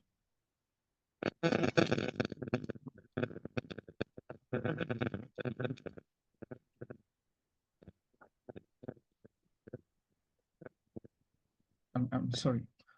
সো ইনক্লুশন ক্রাইটেরিয়া এবং এক্সক্লুশন যে ক্রাইটেরিয়া, সেটা আমাদের ফিক্স করা উচিত। আমরা যদি খুব সংক্ষেপে আমরা দেখি, যেরকম যে আমার কিছু ক্রাইটেরিয়া আমি ফিক্স করেছিলাম, আমি যাদের উপর গবেষণা করেছি, যে তারা পার্টিকুলারলি ছিল উইমেন। সো স্বভাবতই আমার কিন্তু মেনদের যে প্রোডাকশন গুলো আছে সেটা আমার দেখার দরকার নেই। আমি একটা এজ স্পেসিফাইড করে দিয়েছিলাম যে 16 to 49, এবং আমি বলেছিলাম যে আমি ফুল টাইপ অফ পেপার এগুলোকে আমি দেখতে চাই, এবং যেগুলো ইংলিশ ভার্সন সেগুলো আমি দেখতে চাই, এবং আমি পার্টিকুলারলি বাংলাদেশের উপরে দেখতে চাই। এবং এক্সক্লুশন ক্রাইটেরিয়াতে আমি বলেছিলাম যে আমি 16 to 49 উপরে যারা আছে এদেরকে আমি দেখতে চাই না, আমি মেনদেরকে দেখতে চাই না, আমি এল্ডারলিদেরকে দেখতে চাই না, এবং বাংলাদেশের বাইরে যেসব পাবলিকেশন আছে, অর্থাৎ বাংলাদেশ ইস্যু বাদে যেসব পাবলিক, যেমন সাউথ এশিয়া থাকতে পারে অথবা এলএমআইসি, আমি সেগুলো দেখতে চাই না, এবং যেগুলো ফুল আর্টিকেল না আমি সেগুলো দেখতে চাই না। সো এটা আমাদেরকে আগে ফিক্স করে নিতে হবে, এবং সেটা ভালো in consultation with your supervisor অথবা উইথ ইউর কো অথর অথবা কো রিসার্চার। এটা ফিক্স করা ভালো যে আমার ইনক্লুশন ক্রাইটেরিয়া কি থাকবে এবং এক্সক্লুশন ক্রাইটেরিয়া কি থাকবে। এটা মানে তোমাকে অনেক বেশি ক্লিয়ার করার জন্য এটা করে নেওয়াটা ভালো, যেগুলো হচ্ছে আমার ইনক্লুশন এবং এগুলো হচ্ছে আমার এক্সক্লুশন ক্রাইটেরিয়া। দেন যেটা করা উচিত, we need to develop search terms. But আমি আবার বলছি, যাদের ডেটাবেজে অ্যাক্সেস নেই তাদের ওরিড হবার কোনো দরকার নেই। তাদের জন্য অত্যন্ত সুন্দর একটা প্রসিডিউর আছে, আমি একটু পরে তাদেরকে দেখাচ্ছি। যাদের ডেটাবেজে অ্যাক্সেস আছে তারা মোস্ট ওয়েলকাম, মানে they are benefited from both sides, from database এবং নন ডেটাবেস। সো যারা ডেটাবেস ইউজ করতে চায় তারা যেটা করতে পারে, এই মডেল সিস্টেমেটিক রিভিউতে ডেভেলপ করেছে, সেটাকে বলছে যে পিকো মডেল। একটা একটা অ্যাপ্রোচ সেখানে ডেভেলপ করা হয়েছে, অথবা মডেল আমরা বলতে পারি। পি হচ্ছে পপুলেশন অথবা প্লেস, আই হচ্ছে ইন্টারভেনশন, সি হচ্ছে কম্পারিজন, এবং ও হচ্ছে outcome. You may have several outcomes, no problem. So outcome 1, outcome 2, outcome 3 এরকম হতে পারে, or even your population may be 2 or 3 types, population 1, population 2. So you can adapt this model. So আমার research question যেটা ছিল এইখানে আমরা যদি একটু দেখি, সেটা বলছে যে what are the barriers and facilitators to accessing and using maternal health care services by rural Bangladeshi women. So বোঝাই যাচ্ছে যে আমার যে পপুলেশন অথবা প্লেস, পপুলেশন ছিল আমার উইমেন এবং প্লেস ছিল বাংলাদেশ, সুতরাং আমি সেটাকে আমি রেখেছি এখানে। আমার ইন্টারভেনশন যেটা ছিল, যেটা আমি দেখতে চেয়েছি মেইনলি, সেটা হচ্ছে যে ব্যারিয়ার গুলো কি কি ছিল, অর্থাৎ তারা কোন কোন ধরনের চ্যালেঞ্জ ফেস করে বাংলাদেশের নারীরা তাদের হেলথ, তাদের ম্যাটারনাল হেলথ কেয়ার অ্যাক্সেসের জন্য, এবং কোন কোন ধরনের সুবিধা কোন কোন ধরনের আছে। এখানে আমি কোনো দেশের সাথে কম্পেয়ার করিনি, যার কারণে আমি লিখে রেখেছি নো অথবা নট অ্যাপ্লিকেবল, এটাও লেখা যেতে পারে। যদি আমি দেখাতাম যে বাংলাদেশ এবং আমি ইন্ডিয়া অথবা সাউথ এশিয়ার মধ্যে আমি কম্পেয়ার করতে চাই, অথবা আমি ডেভেলপ কান্ট্রির সাথে আমি কম্পেয়ার করতে চাই, তখন আমার এই কম্পারিজনটা আসতো। এবং আমার আউটকামে আমি একটা, আমার কনসেপ্ট হচ্ছে হেলথ কেয়ার অ্যাক্সেস, আর একটা হচ্ছে হেলথ কেয়ার ইউটিলাইজেশন। এই যে আমরা যদি দেখি অ্যাক্সেসিং এবং ইউজিং, সো আমি সেগুলোকে লিখেছি। এবং একটু আমি এখানে বলে যাই, সেটা হলো যে আমরা কিছু এইখানে কিছু সাইন্টিফিক প্রসিডিওর ইউজ করা হয়েছে, কারণ এক এক ডেটাবেজের সার্চ প্রসিডিওর এক এক রকম, সাধারণত একেবারে সেম না। বিভিন্ন ডেটাবেজ অনেক রকম আছে, ওয়েব অফ সায়েন্স যেটা বললাম, প্রোকেস, তারপর হচ্ছে যে স্কুপাস, তাই না, মিডলাইন, এরকম অনেক ডেটাবেজ আছে। সো আমরা যেটা করতে পারি, কিছু এই যে স্টারিক চিহ্ন দেখা যাচ্ছে, তাই না, এগুলোকে বলা হচ্ছে যে ট্রাঙ্কেশন, যেগুলো বলা হয়ে থাকে। এর মাধ্যমে যেটা এক্সপ্রেস পায়, অর্থাৎ আমি যদি এই বাংলাদেশ লিখে অ্যাস্টারিক দিয়ে সার্চ দিই, তাহলে যেসব পেপারে বাংলাদেশি আছে সেগুলোও আসবে অ্যালং উইথ বাংলাদেশ। অথবা এই যেটা দেখা যাচ্ছে বেরিয়ার, এইখানে যদি প্লুরাল থাকে অর্থাৎ বেরিয়ার্স, সেগুলোও আসবে। সো এই জন্য অ্যাস্টারিক সিম্বল এখানে ইউজ করা যেতে পারে। আবার আমরা যদি এইখানে যেটা যেটা দেখি, এইখানে যে হ্যাশট্যাগ টাইপের আছে, এবং যেটা নাম্বারিং যেটা শো করে। সো এই চিহ্নের মাধ্যমে আমরা যেটা দেখতে পাই, সেটা হচ্ছে যে ব্রিটিশ এবং ইউএস ইংলিশের যে স্পেলিং, সেগুলো কিন্তু একটু ডিফারেন্ট। যেমন যারা ব্রিটিশ আছে তারা লিখে থাকে এস দিয়ে, ইউটিলাইজেশন, এসএটিআইওএন, আর আমেরিকানরা লিখে থাকে জেড, অথবা ওরা জি বলে। So utilisation. সো আমি যদি এই সিম্বলটা ইউজ করি, তাহলে বোথ যে পাবলিকেশনস গুলো আছে বোথটাই আমরা কভার করতে পারবো। সো যার জন্য এরকম কিছু স্পেসিফিক কিছু সিম্বল আছে যেগুলো আমরা ইউজ করতে পারি। অ্যালং উইথ, যেটা আমাদের দেখা উচিত, যে একটু খেয়াল করি, আমরা লিখেছি আমাদের পার্টিসিপেন্ট হলো উইমেন, কিন্তু এর সিনোনিম কি কি কি কি আছে সেগুলো আমরা ইউজ করতে পারি। যেমন ফিমেল, বাংলাদেশ, আমরা এখানে সাউথ এশিয়ার কথাগুলো আমরা লিখতে পারি। অথবা যদি আমরা এই যে বেরিয়ারের সিনোনিম যেগুলো আছে সেগুলো আমরা লিখতে পারি। ফ্যাসিলিটেটরের সিনোনিম, কারণ আমার হয়তো রিসার্চ কোশ্চেন বেরিয়ার্স, কিন্তু হয়তো কেউ হয়তো পাবলিশ করলো, সে বলছে যে চ্যালেঞ্জেস, কিন্তু অলমোস্ট সেম, তাই না? সো আমরা সেই পাবলিকেশনস গুলোকে নেওয়ার জন্য আমরা কিন্তু এই ধরনের মানে যে সার্চ ওয়ার্ডস, সেগুলোকে আমরা ইউজ করতে পারি। এছাড়াও অনেক জায়গায় মেশ টার্মস ইউজ করা হয়, মেডিকেল সাবজেক্ট হেডিং, যে যারা মেডিকেলের আছে অথবা যারা সোশ্যাল সায়েন্সে, তাদের জন্য এটা ইম্পর্টেন্ট। মেডিকেল সাবজেক্ট, মেডিকেল কিছু টার্ম আছে, সেগুলো স্পেসিফিক কিছু টার্ম, সেগুলো ইউজ করা হয়। ওয়েল, এই যেটা বললাম এটা হলো আচ্ছা, আমি একটু, যে মডারেটর আছে, আমি তার অথবা কিউআরসির যে প্রেসিডেন্ট বা সেক্রেটারির কাছ থেকে আমি একটু জেনে নিই। আমাকে টাইম দেওয়া হচ্ছে 11টা 30 পর্যন্ত। আমার যদি একটু সময় বেশি লাগে স্যার, তাহলে কি কোনো প্রবলেম আছে? না স্যার, সমস্যা নাই স্যার। Okay, thank you. আমি একটু আমি একজন পার্টিসিপেন্টকে দেখতে পাচ্ছি আমজাদ নামে। আপনি একটু কাইন্ডলি আপনার ভিডিওটা অথবা মাইকটা যদি মিউট করে রাখেন, আমাদের জন্য একটু সুবিধা হবে। Sorry sorry. সো এটা হলো যারা আমরা ডেটাবেস থেকে আমরা সার্চ করতে চাই, তাদের জন্য যে এই ধরনের প্রসিডিউর আমরা ইউজ করে আমরা যে পাবলিকেশনস গুলো আছে সেগুলোকে আমরা নিতে পারি। এবং একটু বলে রাখি, যারা আমরা খুব ভালো ডকুমেন্ট নিয়ে কাজ করতে চাই, যেগুলোকে বলা হয়ে থাকে মাস্টারপিসেস, এবং কোয়ালিটি ডকুমেন্টও বলা হয়ে থাকে, মেইনলি মেইনলি এই ডকুমেন্টগুলো কিন্তু যে সাইন্টিফিক ডেটাবেজে এগুলো ইনক্লুডেড থাকে, তার মানে এই না যে সব ডকুমেন্টই সেখানে থাকে অন্যগুলো পাবো না, সেটা না। কিন্তু সাধারণত দেখা যায় যে রিসার্চারদের যখন যে আর্টিকেলটা সেটা যখন খুব ভালো মানের হয়, সে অলওয়েজ ট্রাই করে যে এমন জার্নালে পাবলিশ করতে যেগুলো সাইন্টিফিক ডেটাবেজে ইনক্লুডেড, এবং সাধারণত সেগুলো যদি ওপেন অ্যাক্সেস না থাকে তাহলে আমরা সেই ডকুমেন্টগুলোকে আমরা অ্যাক্সেস করতে পারি না। আমরা শুধুমাত্র অ্যাবস্ট্রাক্টটা আমরা দেখতে পারি, বাকিটা আমরা এটা ডাউনলোড করতে পারি না, আমাদেরকে পয়সা দিতে হয় সেক্ষেত্রে। সো এটা হলো ডেটাবেজের ক্ষেত্রে আমি যেটা বললাম। বাট এখন ওপেন অ্যাক্সেস প্রচুর মানে রিসোর্স আছে, এবং পার্টিকুলারলি আমাদের মতো থার্ড ওয়ার্ল্ড কান্ট্রির রিসার্চারদের জন্য পাবলিকেশন ফিও মোটামুটি ওয়েব করা, যার জন্য আমরা ওয়েব ওপেন অ্যাক্সেস অনেক আমাদের ডেটাবেস, এটা নন ডেটাবেস অথবা ডেটাবেজেও ইয়া আছে, ইনক্লুডেড আছে, সেগুলোকেও আমরা অ্যাক্সেস করতে পারি খুব ফ্রিলি।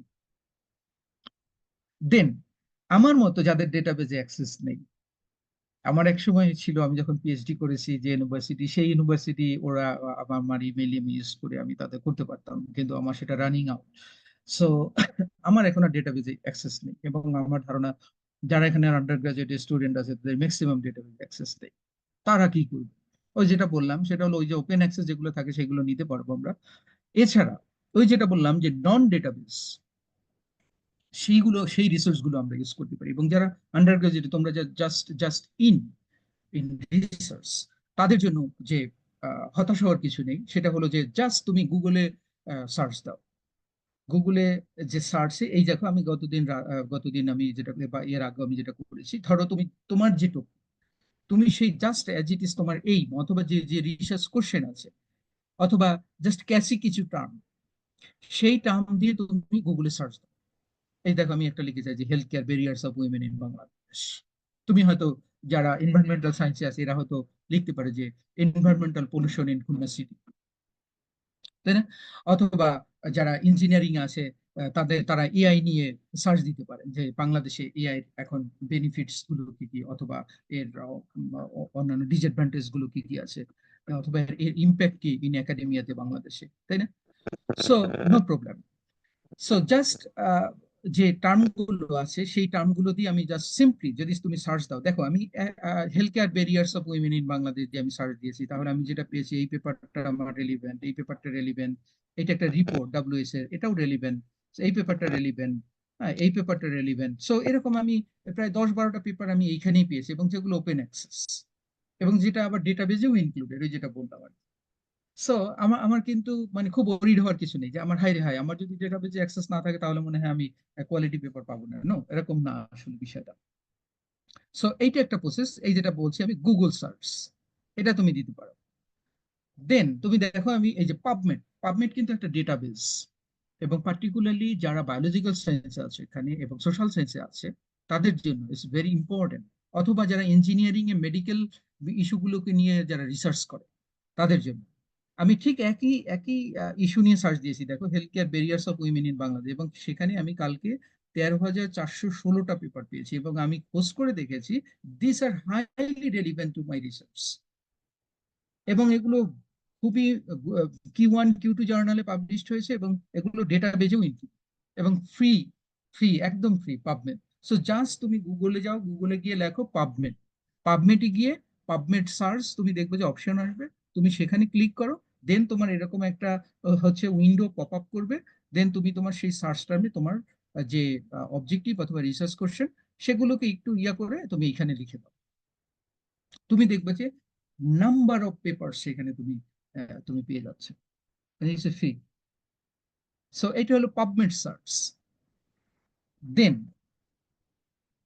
আচ্ছা আচ্ছা, আরেকটু বলে যাই, দেন আরেকটা তুমি প্রসিজার তুমি ফলো করতে পারো, সেটা হলো আমি এখানে ইনক্লুড করা হয়নি, সেটা হলো ধরো এই পেপারটা তুমি নিলে, প্রথম পেপারটা, এটা ক্লিক করলো, ওই যে পেপারটা তোমার আসলো, এবং যে জার্নালে ওইটা পাবলিশ হলো, তুমি দেখবো যে প্রত্যেকটা জার্নালের আবার একটা সার্চ অপশন থাকবে, প্রত্যেকটা জার্নালের এক একটা সার্চ অপশন। তুমি জাস্ট ওই সার্চ অপশনে গিয়ে তুমি তুমি এরকম এরকম টার্ম লিখে তুমি সার্চ দাও, তুমি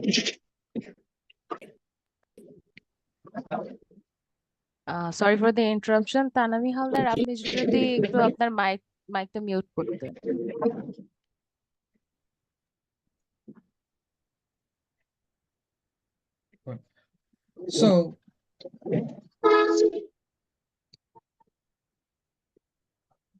সো আমরা যদি সেই পেপার গুলোতেও জার্নাল গুলোতেও গিয়ে আমরা যদি সার্চ দিই, তাহলেও আমরা যেটা দেখতে পাবো সেটা হলো যে ওই জার্নালে বাংলাদেশ নিয়ে এই পার্টিকুলার হেলথ ইস্যু নিয়ে যত পাবলিকেশন আছে সব তোমাকে ওইখানে দেখিয়ে দেবে, এবং সেখানে যেগুলো ওপেন অ্যাক্সেস তুমি ডাইরেক্টলি সেগুলো তুমি ওইখান থেকে ডাউনলোড করে নিতে পারো, নো প্রবলেম। এবং কিছু কিছু আছে সেটা হলো রেস্ট্রিক্টেড, আমরা সেগুলো নেব না, কিছু তো করার নেই। আর একটা গোপন কথা বলে দিই, যদি সব পাওয়া যায় না, কিন্তু তারপরে একটা রাশিয়ান সাইট আছে, যদিও আমি এটা আসলে অ্যাজ রিসার্চার বলা ঠিক না, SCI হাব নামে একটা একটা সাইট আছে। সো এই সাইটটা ইউজ করে তুমি ডেটাবেজে যেগুলো পাওয়া যায় না, সেগুলো যদি ওই ওই ওয়েবসাইটে গিয়ে সার্চ দেওয়া হয়, 20 থেকে 25% আর্টিকেল সেখান থেকে পাওয়া সম্ভব।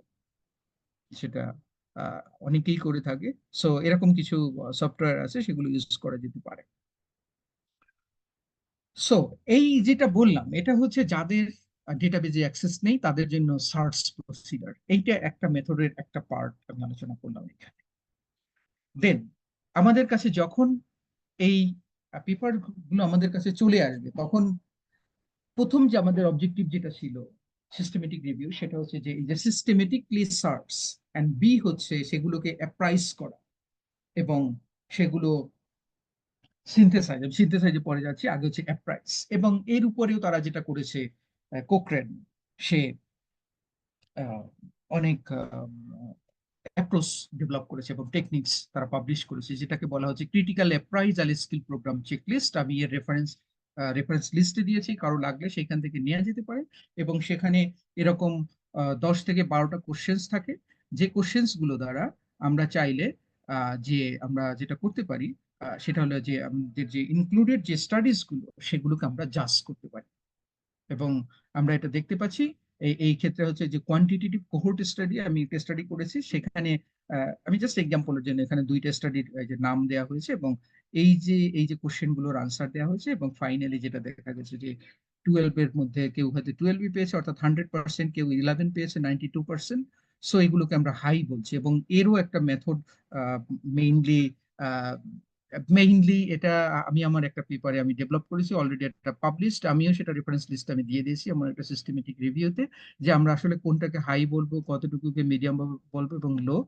সো আমাদের একটা পাবলিকেশন সেটা 2022-তে কোভিড এর উপর পাবলিশড হয়েছে। সো এই অ্যাপ্রোচটা আমরা ডেভেলপ করেছি, যেটার মেইনলি 3 স্টেজ: স্কোরিং স্টেজ, তারপর কনভার্টিং স্টেজ এবং ক্যাটাগরাইজিং স্টেজ। এবং ফাইনালি আমরা যেটা বলছি যে 80 থেকে 100%-এর মধ্যে হলে আমরা হাই বলবো, 60 থেকে 79 এর মিডিয়াম, এবং 60 এর হলো নিচে হলে আমরা সেগুলোকে লো বলবো। So on the basis of this judgement আমরা যেটা করেছি, এই যে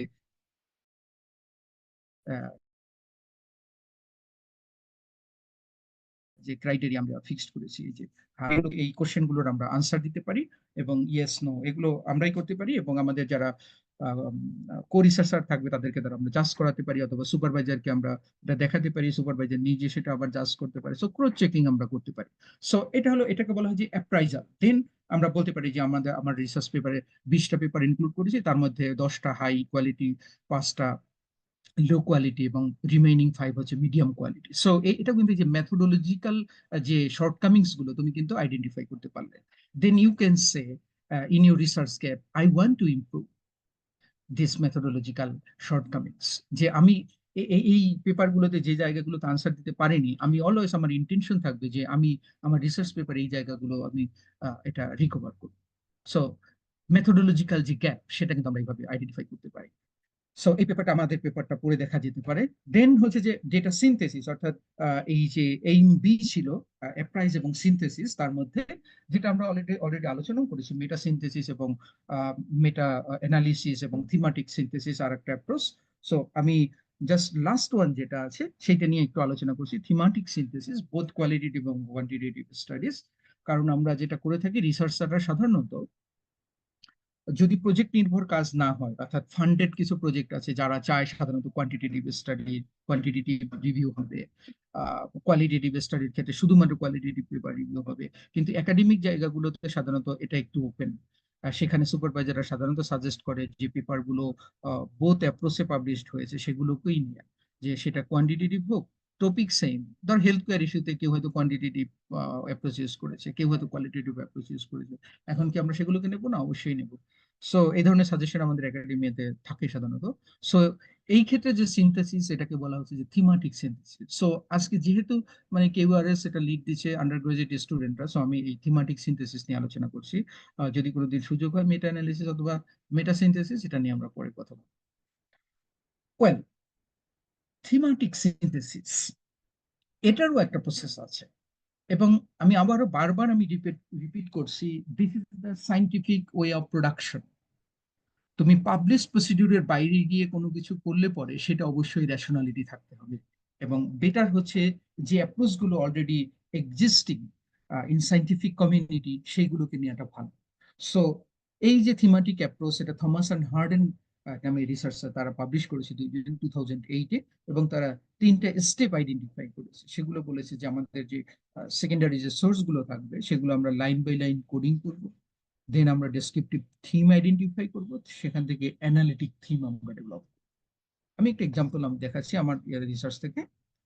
প্রথম যে কলামটা এটা হচ্ছে অ্যানালিটিক থিম, পরেরটা হচ্ছে ডেসক্রিপটিভ থিম, এবং এইখানে যেটা করা হয়েছে যে সোর্স গুলো নেওয়া হয়েছে, অর্থাৎ যে লিটারেচার গুলো আমরা নিয়েছিলাম সেইগুলোকে রেফার করা হয়েছে। তুমি চাইলে এখানে অ্যানালিটিক কোডও ইউজ করতে পারো, দেন আর একটা কলামে গিয়ে সোর্স দিতে পারো। যেখানে আমি টাইম সরি মানে সরি স্পেস লিমিটেশনের জন্য আমি এটা আনতে পারিনি কোডগুলোকে। সো এটা হচ্ছে ফাইনাল থিম, অথবা সে যেটা বলেছে লাস্ট স্টেজ দা অ্যানালিটিক থিম সেইটা, এবং উপরেটা হচ্ছে ডেসক্রিপটিভ থিম। এইগুলো হচ্ছে ডেসক্রিপটিভ, অর্থাৎ অনেকগুলো ডেসক্রিপটিভ অথবা সাব থিম থেকে একটা থিম জেনারেট করা, এবং সেইগুলো আবার কোথা থেকে আসলো সেইগুলোকে সাইটেশন দেয়া। সো রিডারকে পুরো ধারণা দেয়া যে দিস ইজ ফুললি অথেন্টিক, এবং এটা হচ্ছে একেবারে সিস্টেমেটিক প্রসিডিওর। যে দেখো একটু জাস্ট প্রথমে আলোচনা যদি করি, যে ফ্যামিলি লেভেল ব্যারিয়ার, অর্থাৎ উইমেনরা অনেক ফ্যামিলিতে ব্যারিয়ার ফেস করে তাদের হেলথ কেয়ার অ্যাক্সেসের জন্য। তো সেই ক্ষেত্রে প্রথমটা হচ্ছে যে lack of familiar support, decreases the opportunity to seek PHC services, এবং influence of family members regarding health care decision, gender disparity in family, অনেক সময় মেয়েরা একটু ডিসপ্যারিটি বেশি অথবা ডিসক্রিমিনেশন বেশি ফেস করে। সো এরকম, অথবা কোম্পানি সাপোর্টের অভাব থাকে, ফাইন্যান্সিয়াল সাপোর্টের অভাব থাকে, যার কারণে বলা হচ্ছে যে ফ্যামিলিয়াল সাপোর্ট। সো সেইগুলো কোন কোন পেপারে বলেছে বা এইটা কোন কোন পেপারে বলেছে সেইগুলোকে নিয়ে এসে, এবং টোটালটাকে মিলিয়ে কিন্তু আমরা বলতে পারি যে ফ্যামিলি লেভেল। আবার পরেরটা বলছে health care organisational level barrier, যেমন বলছে inadequate internal facilities, male treatment of the health care provider, অর্থাৎ ডক্টরদের আচার আচরণ অনেক সময় ভালো থাকে না, অথবা high expense of illness treatment, যে অনেক সময় কস্ট অনেক বেশি হাই থাকে, এবং পুয়ার পেশেন্টদের জন্য এটা খুব মানে কঠিন। সো আমরা বলতে পারি, সো দেন আমরা কিন্তু এই যে অ্যানালিটিক থিম আমরা ডেভেলপ করতে পারি। সো ফার্স্ট হচ্ছে তোমাকে লাইন বাই লাইন কোড করা, সেখান থেকে ডেসক্রিপটিভ থিম দেয়া, দেন সেখান থেকে অ্যানালিটিক থিমে চলে যাওয়া। সো এই প্রসেসটাকেই বলা হচ্ছে থিমাটিক সিনথেসিস। ওয়েল, এখন যে জায়গাটাতে আমরা চলে আসছি সেটা হচ্ছে যে রেজাল্টস। যখন once our analysis is done, we have to write our report. So results, so results এর দেখা যেটা করা হচ্ছে যে results can be presented as themes and sub themes, অর্থাৎ এই যে এগুলো অ্যানালিটিক বা এই যে সাব থিমস যেগুলো বলছি আমরা, বা ডেসক্রিপটিভ থিম, এইটা অনুসারে যে কোডগুলো আছে বা তার ন্যারেটিভ গুলো কি সেইটা অনুসারে আমাকে সেটা রিপোর্ট করতে হবে। এবং আরো বলছে the number of studies included under the themes and sub themes can be addressed. এবং আমি একটা এক্সাম্পল আমি এখানে সরি বা রেজাল্টস এর ওইটা আছে, বাট বিফোর দ্যাট আমাকে আরো যেটা করা যেতে পারে সেটা হলো যে সাধারণত আমরা সিস্টেমেটিক রিভিউতে আমরা এই কাজটা করে থাকি, সেটা হলো রেজাল্টস এর মধ্যে গিয়ে আমরা যখন স্টাডির ক্যারেক্টারিস্টিক্স গুলো লিখি, অথবা কোন কোন পেপার আমরা নিয়েছি সেগুলো যখন লিখি, তখন এটাকে বলা হয় যে এই যে রিপোর্টিং করা, সেই রিপোর্টিংটা এটা স্যার করতে একটা হবে। কোশ্চেন ছিল। শিওর। স্যার আপনি যে বলছেন যে মানে এন্ড টু এন্ড কোডিং করতে, তো ধরেন একটা, স্যার আমি 1 মিনিট, আমার মা একটু কথা বলছেন, পরে। দেন আমরা হচ্ছে এই যে আমাদেরকে রিপোর্ট করতে হবে যে, এবং সেটার একটা প্রসিডিউর বা একটা মডেল এই যে প্রিজমা তারা পাবলিশ করেছে, যেটাকে বলা হচ্ছে যে প্রিজমা ফ্লো চার্ট। এটা আমরা এটা অ্যাভেলেবেল এখন আছে। এটা আমরা চাইলেই গুগলে গিয়ে জাস্ট প্রিজমা ফ্লোচার্ট যদি 2020 লিখি, আমরা সার্চ দিলে এটা পেয়ে যাবে, এবং আমাদের রেকর্ড অনুসারে আমরা কি কি করেছি সেইগুলো কিন্তু আমরা এখানে লিখতে পারবো। এবং এখানে 3টে স্টেজ আছে: আইডেন্টিফিকেশন, স্ক্রিনিং এবং ইনক্লুডেড। সো আমরা কোনটা গুগল থেকে নিয়েছি, কোনটা গুগল স্কলার, কোনটা ডেটাবেস থেকে নিয়েছি, এবং আমরা কেন সেগুলোকে বাদ দিলাম, তাই না? সো এইরকম এক্সপ্লানেশন কিন্তু আমরা দেওয়ার পরে, এবং ফাইনালি আমরা বলতে পারি যে how many papers have been included. তো আমার ক্ষেত্রে আমি একটা রিভিউ করেছি, সেখানে 37 পেপার ইনক্লুড করেছি। সেখানে কোয়ান্টিটেটিভ ছিল 24, কোয়ান্টিটেটিভ 10, এবং মিক্সড মেথড ছিল 3। সো অল টুগেদার আমরা 37 পেপার নিয়েছি, কিন্তু ইনিশিয়ালি আমাদের পেপারের সংখ্যা ছিল অনেক বেশি, মানে 3609, এবং আরো কিছু ইনক্লুডেড। সো সেইখান থেকে আমরা আস্তে আস্তে আস্তে আস্তে 37 পেপারে আমরা চলে আসছি। সো এই রিপোর্টিংটা আমরা রেজাল্টের at the very beginning section আমরা ইনক্লুড করতে পারি ক্যারেক্টারাইজেশনে। ইকবাল কি কোশ্চেন করবেন আমাকে? স্যার এই যে কোডিং বলছেন যে মানে পয়েন্ট টু পয়েন্ট পড়া, এখন একটা থিসিস পেপার হয়তো 500 পাতার হলো, এরকম যদি মানে 300-500 থিসিস পড়া যায়, সেই ক্ষেত্রে তো প্রচুর সময় লাগবে। তো এমন কোনো প্রসেস আছে বা সিস্টেম আছে যেটাতে হয়তো আমি মানে যেটা আমার প্রয়োজন সেটুকুই আমি উম, পড়লাম বা সেটুকু আমি গ্র্যাব করলাম? ওয়েল, হয়েছে কোশ্চেন কি শেষ? জি স্যার। আপনি ধরেন পিএইচডি থিসিস করছেন অথবা যে কোনো টাইপের থিসিস করছেন। এখন আপনি তো আর শুধুমাত্র থিসিস পেপার নিয়ে আপনার লিটারেচার রিভিউ করবেন না। হ্যাঁ, আপনি হয়তো আপনার 2-3টে থিসিস পেপার থাকতে পারে, অথবা 10টাই থিসিস পেপার থাকতে পারে, তাই না? আপনার কিন্তু আরো মেটেরিয়ালস থাকবে, এবং যেগুলো হবে যে থিসিস পেপারের মধ্যে আপনার কিন্তু সব পেপার সবকিছু পড়ার দরকার নেই। ফর এক্সাম্পল, যে আমরা মেইনলি যে জায়গাগুলোতে লিটারেচার রিভিউতে যে জায়গাগুলোতে ফোকাস করে থাকি, সেটা হলো যে মেথোডোলজিক্যাল ইস্যুগুলো আমরা দেখে থাকি, যে অ্যাপ্রোপ্রিয়েট মেথোডোলজি সে ইউজ করেছে কিনা, অথবা তার ফাইন্ডিংস। তাহলে আপনি দেখেন যে একটা থিসিস পেপারের মধ্যে আপনি লিটারেচার রিভিউ আপনার করার জন্য আপনার ফাইন্ডিংস এবং মেথড যে সেকশন, অথবা আপনি একটু ইন্ট্রোডাক্টরি সেকশনটা একটু ওভারভিউ করতে পারলেন। সো দিস আর আপনার ডিসকাশন সেকশন, অথবা আপনার ওই থিসিসের অন্যান্য যে পার্টগুলো থাকে, সাধারণত আমার সেগুলো পড়ারও দরকার নেই, কারণ আমার ফাইন্ডিংসটা ইম্পর্টেন্ট, আমার মেথডসটা ইম্পর্টেন্ট। সো এটা হলো প্রাইমারিলি আমার ইম্পর্টেন্ট ইস্যুগুলো। দেন যদি আপনার সময় থাকে, then you can cover the whole thesis.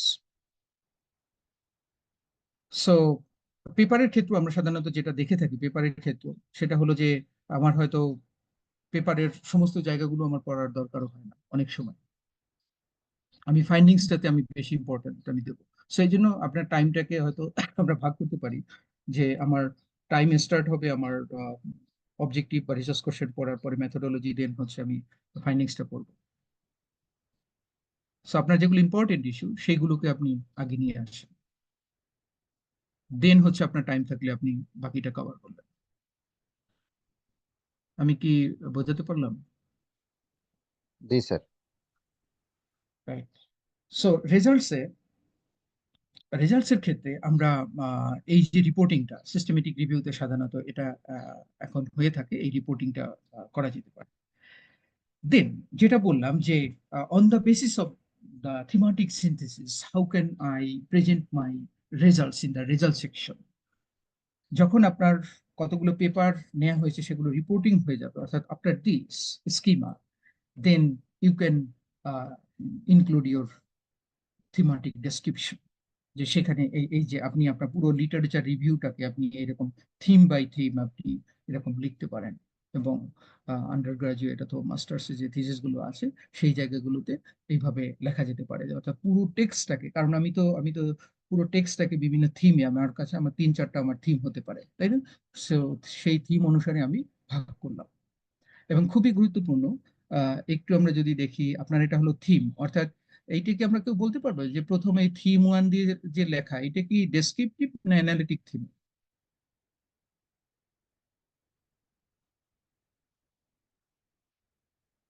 একটু আগে আমি যেটা আলোচনা করলাম, এইটা হলো মেইনলি যে অ্যানালিটিক থিম, আমরা যেটা বলেছি যে ফাইনাল যে থিম যেটা সেটা, আর এইগুলো হচ্ছে ডেসক্রিপটিভ থিম। এইগুলো এই যে দুইটা হলো ডেসক্রিপটিভ থিম। সো এইগুলোকে আমরা সাব থিমও বলতে পারি।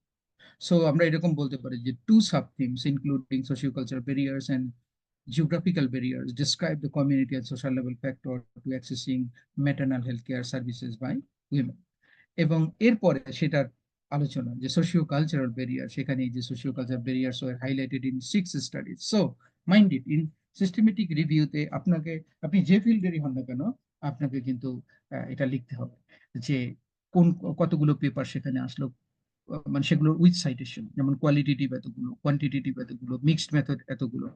হয়তো দেখা যাবে যে কোনো কোনো ডিসিপ্লিনে, ফর এক্সাম্পল যারা এখানে ইলেকট্রনিক্সের আছে, তাদের কোনো কোয়ালিটেটিভ পেপার নেই, তাদের ওরিড হওয়ার কোনো কারণ নেই যে আমার তো কোয়ালিটেটিভ, তাহলে আমি কি কোয়ালিটেটিভ কি করব, দরকার নেই। আমার যদি সব কোয়ান্টিটেটিভ আসে, নো প্রবলেম, সব কোয়ান্টিটেটিভ। আবার কারো যদি, যারা আর্টসের আছে বা হিউম্যানিটিস, তাদের যদি সব কোয়ালিটেটিভ আসে, নো প্রবলেম, সব কোয়ালিটেটিভ। এবং কারো কারো ক্ষেত্রে যদি মিক্সড মেথড আসে, আমি মিক্সড মেথড, আমি শুধু একটাই রিপোর্ট করবো, এখানে কোনো ওরির হওয়ার কিছু নেই। সো যতগুলো পেপার আসবে, বাট আমাকে সেটা সাইট করতে হবে এবং আমাকে রিডারকে বলতে হবে যে আমি এই এই পেপারগুলো নিয়েছি, এবং রিডার হয়তো ওই সাইটেশনে গিয়ে সে দেখবে যে বিষয়টা কি আসলে কোয়ালিটেটিভ নিয়ে কি, এবং অথেন্টিসিটির একটা ইস্যু এখানে আছে। এবং দেন যে ওই যেটা বললাম যে লিস্ট, অর্থাৎ সামারাইজেশন করা, অর্থাৎ পেপারে কোন কোন বিষয়গুলোকে নিয়ে আসা হয়েছে এবং লেখা হয়েছে, দেখে একটু দেখি যে socio culture barriers including traditional attitudes and beliefs about pregnancy and child birth. এই প্রসেস আমরা সবাই জানি যে কিছু ট্রেডিশনাল অ্যাটিটিউড বাংলাদেশি পিপলের থাকে প্রেগন্যান্সি এবং চাইল্ড বার্থ নিয়ে। এখন একটু খেয়াল করি যে এইটা কিন্তু, অর্থাৎ এই ইস্যুটা লেখা হয়েছে 5টা পেপারে। আমার টোটাল যদি 50টা পেপার নেওয়া হয়, তার মধ্যে 5টা পেপারে, অর্থাৎ 5টা পেপারেই একই বক্তব্য দিয়েছে। তার মানে এই যে প্রসেসটা, এই 5টা পেপারের বক্তব্যকে আমি একটা জায়গায় নিয়ে আসছি, and this process is called synthesization। এবং সেটা কিন্তু আলাদা আলাদা ভাবে আর লেখার আমার দরকার নেই যে সাইটেশন যে 50 সে এই কথা বলছে, আবার অমুকে এই কথা বলছে, দরকার নেই। যে হয়তো 10 জনের বক্তব্য যদি এক হয়, তাহলে আমি সেগুলোকে একটা ডোমেইনে আমি নিয়ে আসতে পারি। ঠিক সেইভাবে এগুলোকে করা হয়েছে। এবং পরে যেটা করা হয়েছে, for example there was a believe that, অর্থাৎ কিছুটা কিছুটা এর এক্সপ্লানেশন দেওয়া হয়েছে, অর্থাৎ শুধুমাত্র আমি লিস্টিং করছি না। ওই যে মনে আছে লেখা হয়েছিল যে লন্ড্রি লিস্ট, যে শুধুমাত্র কিন্তু এরকম লিস্টিং না, সাথে সাথে এর ইনসাইটটা কি সেটাও রিডারদেরকে এটা জানানো। যে there was a belief that pregnancy disclosure could lead to unwanted spiritual complications, and that pregnant women going outdoors during certain times of the day and week was considered harmful to the fetus. Fetus হচ্ছে যারা একদম newborn, যারা pregnancy টাইমে থাকে। So এই যে explanation এর সাথে একটু দিয়ে দেওয়া, সেখানে এই যে উদাহরণ সহ এই প্রসেসটা আমরা মানে থিমাটিক ওয়েতে আমরা ফলো করতে পারি। এবং এইখানে যেটা করা হয়েছে যে এই স্টাডিতে মেইনলি বোথ কোয়ালিটেটিভ, কোয়ান্টিটেটিভ এবং মিক্সড মেথড সব টাইপস এর পেপারগুলোকে এখানে ইনক্লুড করা হয়েছে। এবং যদি শুধুমাত্র কোয়ান্টিটেটিভ হয়, আমি আবার রিপিট করছি, সেখানে মেটা অ্যানালিসিস হবে। যদি কোয়ালিটেটিভ হয়, শুধু মেটা সিনথেসিস। কিন্তু যদি ডিফারেন্ট নেচারের হেটেরোজেনাস টাইপস অফ পেপারস হয় বা স্টাডিজ গুলো হয়, সেক্ষেত্রে আমরা সেগুলোকে এইভাবে মানে উপস্থাপন করতে পারি রিডারদের কাছে। ওয়েল, অ্যানাদার ইম্পর্টেন্ট ইস্যু, কারণ মনে রিকল করতে পারি কিনা আমি দেখি, যে এইম ছিল সিস্টেমেটিক রিভিউর last aim to identify the research gap that a researcher wants to fill in. So research gap is very important, and you have to be so much critical when writing literature review, mind it. So research gaps may include a number of factors. প্রথম বলছে evidence gap, then knowledge gap, practical knowledge gap, methodological gap, empirical gap, theoretical gap, population gap. So again, you have to sit with your supervisor and you have to fix which one will be your priority issue, or it may be more than one. সাধারণত আমরা যেটা suggest করে থাকি স্টুডেন্টদেরকে, সেটা হলো evidence gap এবং knowledge gap or methodological gap. So এরকম 2-3টা ইস্যু নিয়ে কাজ করা, কারণ আন্ডার গ্রাজুয়েট স্টুডেন্টদের জন্য এটা একটু টাফ হয়ে যায় যখন রিসার্চ গ্যাপ গুলো আমরা এটা অনেক হয়। সুতরাং এক দুইটা ইস্যু নিয়ে এটা কাজ করা যেতে পারে, নলেজ গ্যাপটা কি আছে, এবং এই পেপারগুলো পড়ে দেখা যেতে পারে তার আসলে নলেজ গ্যাপ বলতে কি বোঝাচ্ছে, যে these are research finding do not exist. So দেখা গেল যে এনভায়রনমেন্টাল সায়েন্সের কেউ সে পলিউশন নিয়ে কাজ করলো, যে খুলনা সিটিতে এখন পলিউশনের ইস্যুগুলো কি, এবং তারা রিভিউ করে দেখলো যে সেইখানে সব পলিউশন আছে, একটা পলিউশন বাদে, সেটা হচ্ছে যে এখন যে নয়েজ পলিউশন বাদে। অথবা নয়েজ পলিউশন আছে হয়তো 30টা পেপারের মধ্যে 2টা পেপারে শুধুমাত্র নয়েজ পলিউশন বলছে, বাট রিমেইনিং 28 পেপারসে সেটা আহ, নেই। তো তখন তার এটা হচ্ছে একটা নলেজ গ্যাপ, যে আমার এই নয়েজ পলিউশন নিয়ে কাজ করা উচিত। অথবা এখন এই যে ড্রাই সিজনে আমরা প্রচুর ডাস্ট দেখতে পাই, তাই না? এয়ার কোয়ালিটি ভেরি লো, খুলনাতে এয়ার কোয়ালিটি ভেরি লো, যে 100 to 160-র মধ্যে থাকে, যেটা ডাব্লিউএসএ রেকমেন্ড করেছে less than 50। সো এটা হাইলি পলিউটেড একটা জোন এখন। সো এটা হচ্ছে আমার নলেজ গ্যাপ, তাই না? সো একটু আগে আমি একটা মেথোডোলজিক্যাল গ্যাপ বললাম। সো এই যে ইস্যুগুলো, এই ইস্যুগুলোকে আমরা এইখানে নিয়ে আসতে পারি। তো আমি একটা এক্সাম্পল দেখাচ্ছি, যে রাইটিং অ্যান এক্সাম্পল, কিভাবে আমরা লিখতে পারি। তো সেখানে একটু আমি পড়ছি এখান থেকে। Although previous studies, সেই নামগুলো লিখতে হবে, have identified several factors related to access and utilization of healthcare services by women, a minimal focus on primary and maternal healthcare services is observed relative to other research. In addition, there has been limited work foregrounding women's healthcare experiences in rural Bangladeshi setting. The studies also included in the review mostly focused on barriers to healthcare access, making it difficult to comment on sources of facilitators, experience, and factors. In the main, studies reported on maternity issues, including ANC, childbirth, and PNC, মানে antenatal care and postnatal care, and very little evidence was found related to primary services such as non-communicable diseases, fever, injury, or seasonal diseases. Further research evidence is needed in this area. আমার মনে হয় এই এক্সাম্পলটা তোমাদের জন্য helpful হতে পারে, যে আসলে নলেজ গ্যাপটা কোথায়, যে কোন কোন ইস্যুগুলো আইডেন্টিফাই করা হয়েছে সেই ক্রেডিটটাও কিন্তু দিতে হবে, কারণ প্রিভিয়াস রিসার্চাররা সেটা কাজ করেছে এবং আমার রিসার্চ হচ্ছে বিল্ট ইন, অর্থাৎ ওর উপরে বিল্ড হচ্ছে, ওর উপরে আমি এক্সটেন্ড করছি, তাই না? সো কোন কোন ইস্যুগুলো আসলে মিনিমালি ফোকাস করা হয়েছে অথবা আদৌ ফোকাস করা হয়নি, সেটা আমাকে I have to write down. So this is the knowledge gap, এবং then you can say I want to contribute here. Well, these are the references and important references. So চাইলে এখান থেকে যে ইস্যুস গুলো আলোচনা করলাম, যে টেকনিক্স গুলো, সেগুলোকে ডাউনলোড করা যেতে পারে। And thank you for hearing me. And if you have any questions further, please email. Or you can ask me now.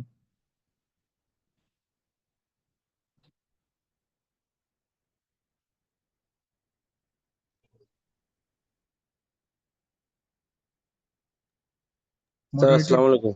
ওয়ালাইকুম আসসালাম। একটা কোয়েশ্চেন ছিল স্যার। হ্যাঁ, প্লিজ। স্যার আমাদের অনেক সময় স্যার লিটারেচার রিভিউতে লিটারেচার কম্পারিজনটা করতে বলে, লিটারেচার কম্পারিজনের বিভিন্ন বিষয়ে উল্লেখ করতে বলে। আসলে এই জিনিসটা যদি একটু স্যার ক্লিয়ার করতেন, লিটারেচার কম্পারিজনটা আসলে কোন পয়েন্ট বা কোন প্যারামিটারের ভিত্তিতে আমরা, ধরেন যদি স্যার 10টা লিটারেচার নিয়ে আমি 10টা লিটারেচারের কম্পারিজন, সেটা প্রসেসটা যদি কি হবে সেটা যদি বলতেন sir. Well, thank you. Literature comparison, আমি এখানে যে টার্মটা আমরা ইউজ করেছি সেটা হলো যে সিনথেসিস, এই টার্মটা মেইনলি। এবং এখানে এই যে আমি একটা রিপোর্ট আমি দিয়েছি, রিপোর্ট করা যেতে পারে। এইখানে এই যে দেখা যেতে পারে যে ধরা যাক যে এখানে 20 জন রাইটারকে আমরা নেওয়া হয়েছে, বাট আমরা খেয়াল করতে পারি যে কোন রাইটার আসলে এখানে কন্ট্রিবিউশন কম। আমরা এই যে হামিদুজ্জামান নামে একজন রাইটার, তাকে আমরা দেখতে পাচ্ছি যে তাকে হাইলি সাইটেড, তাই না?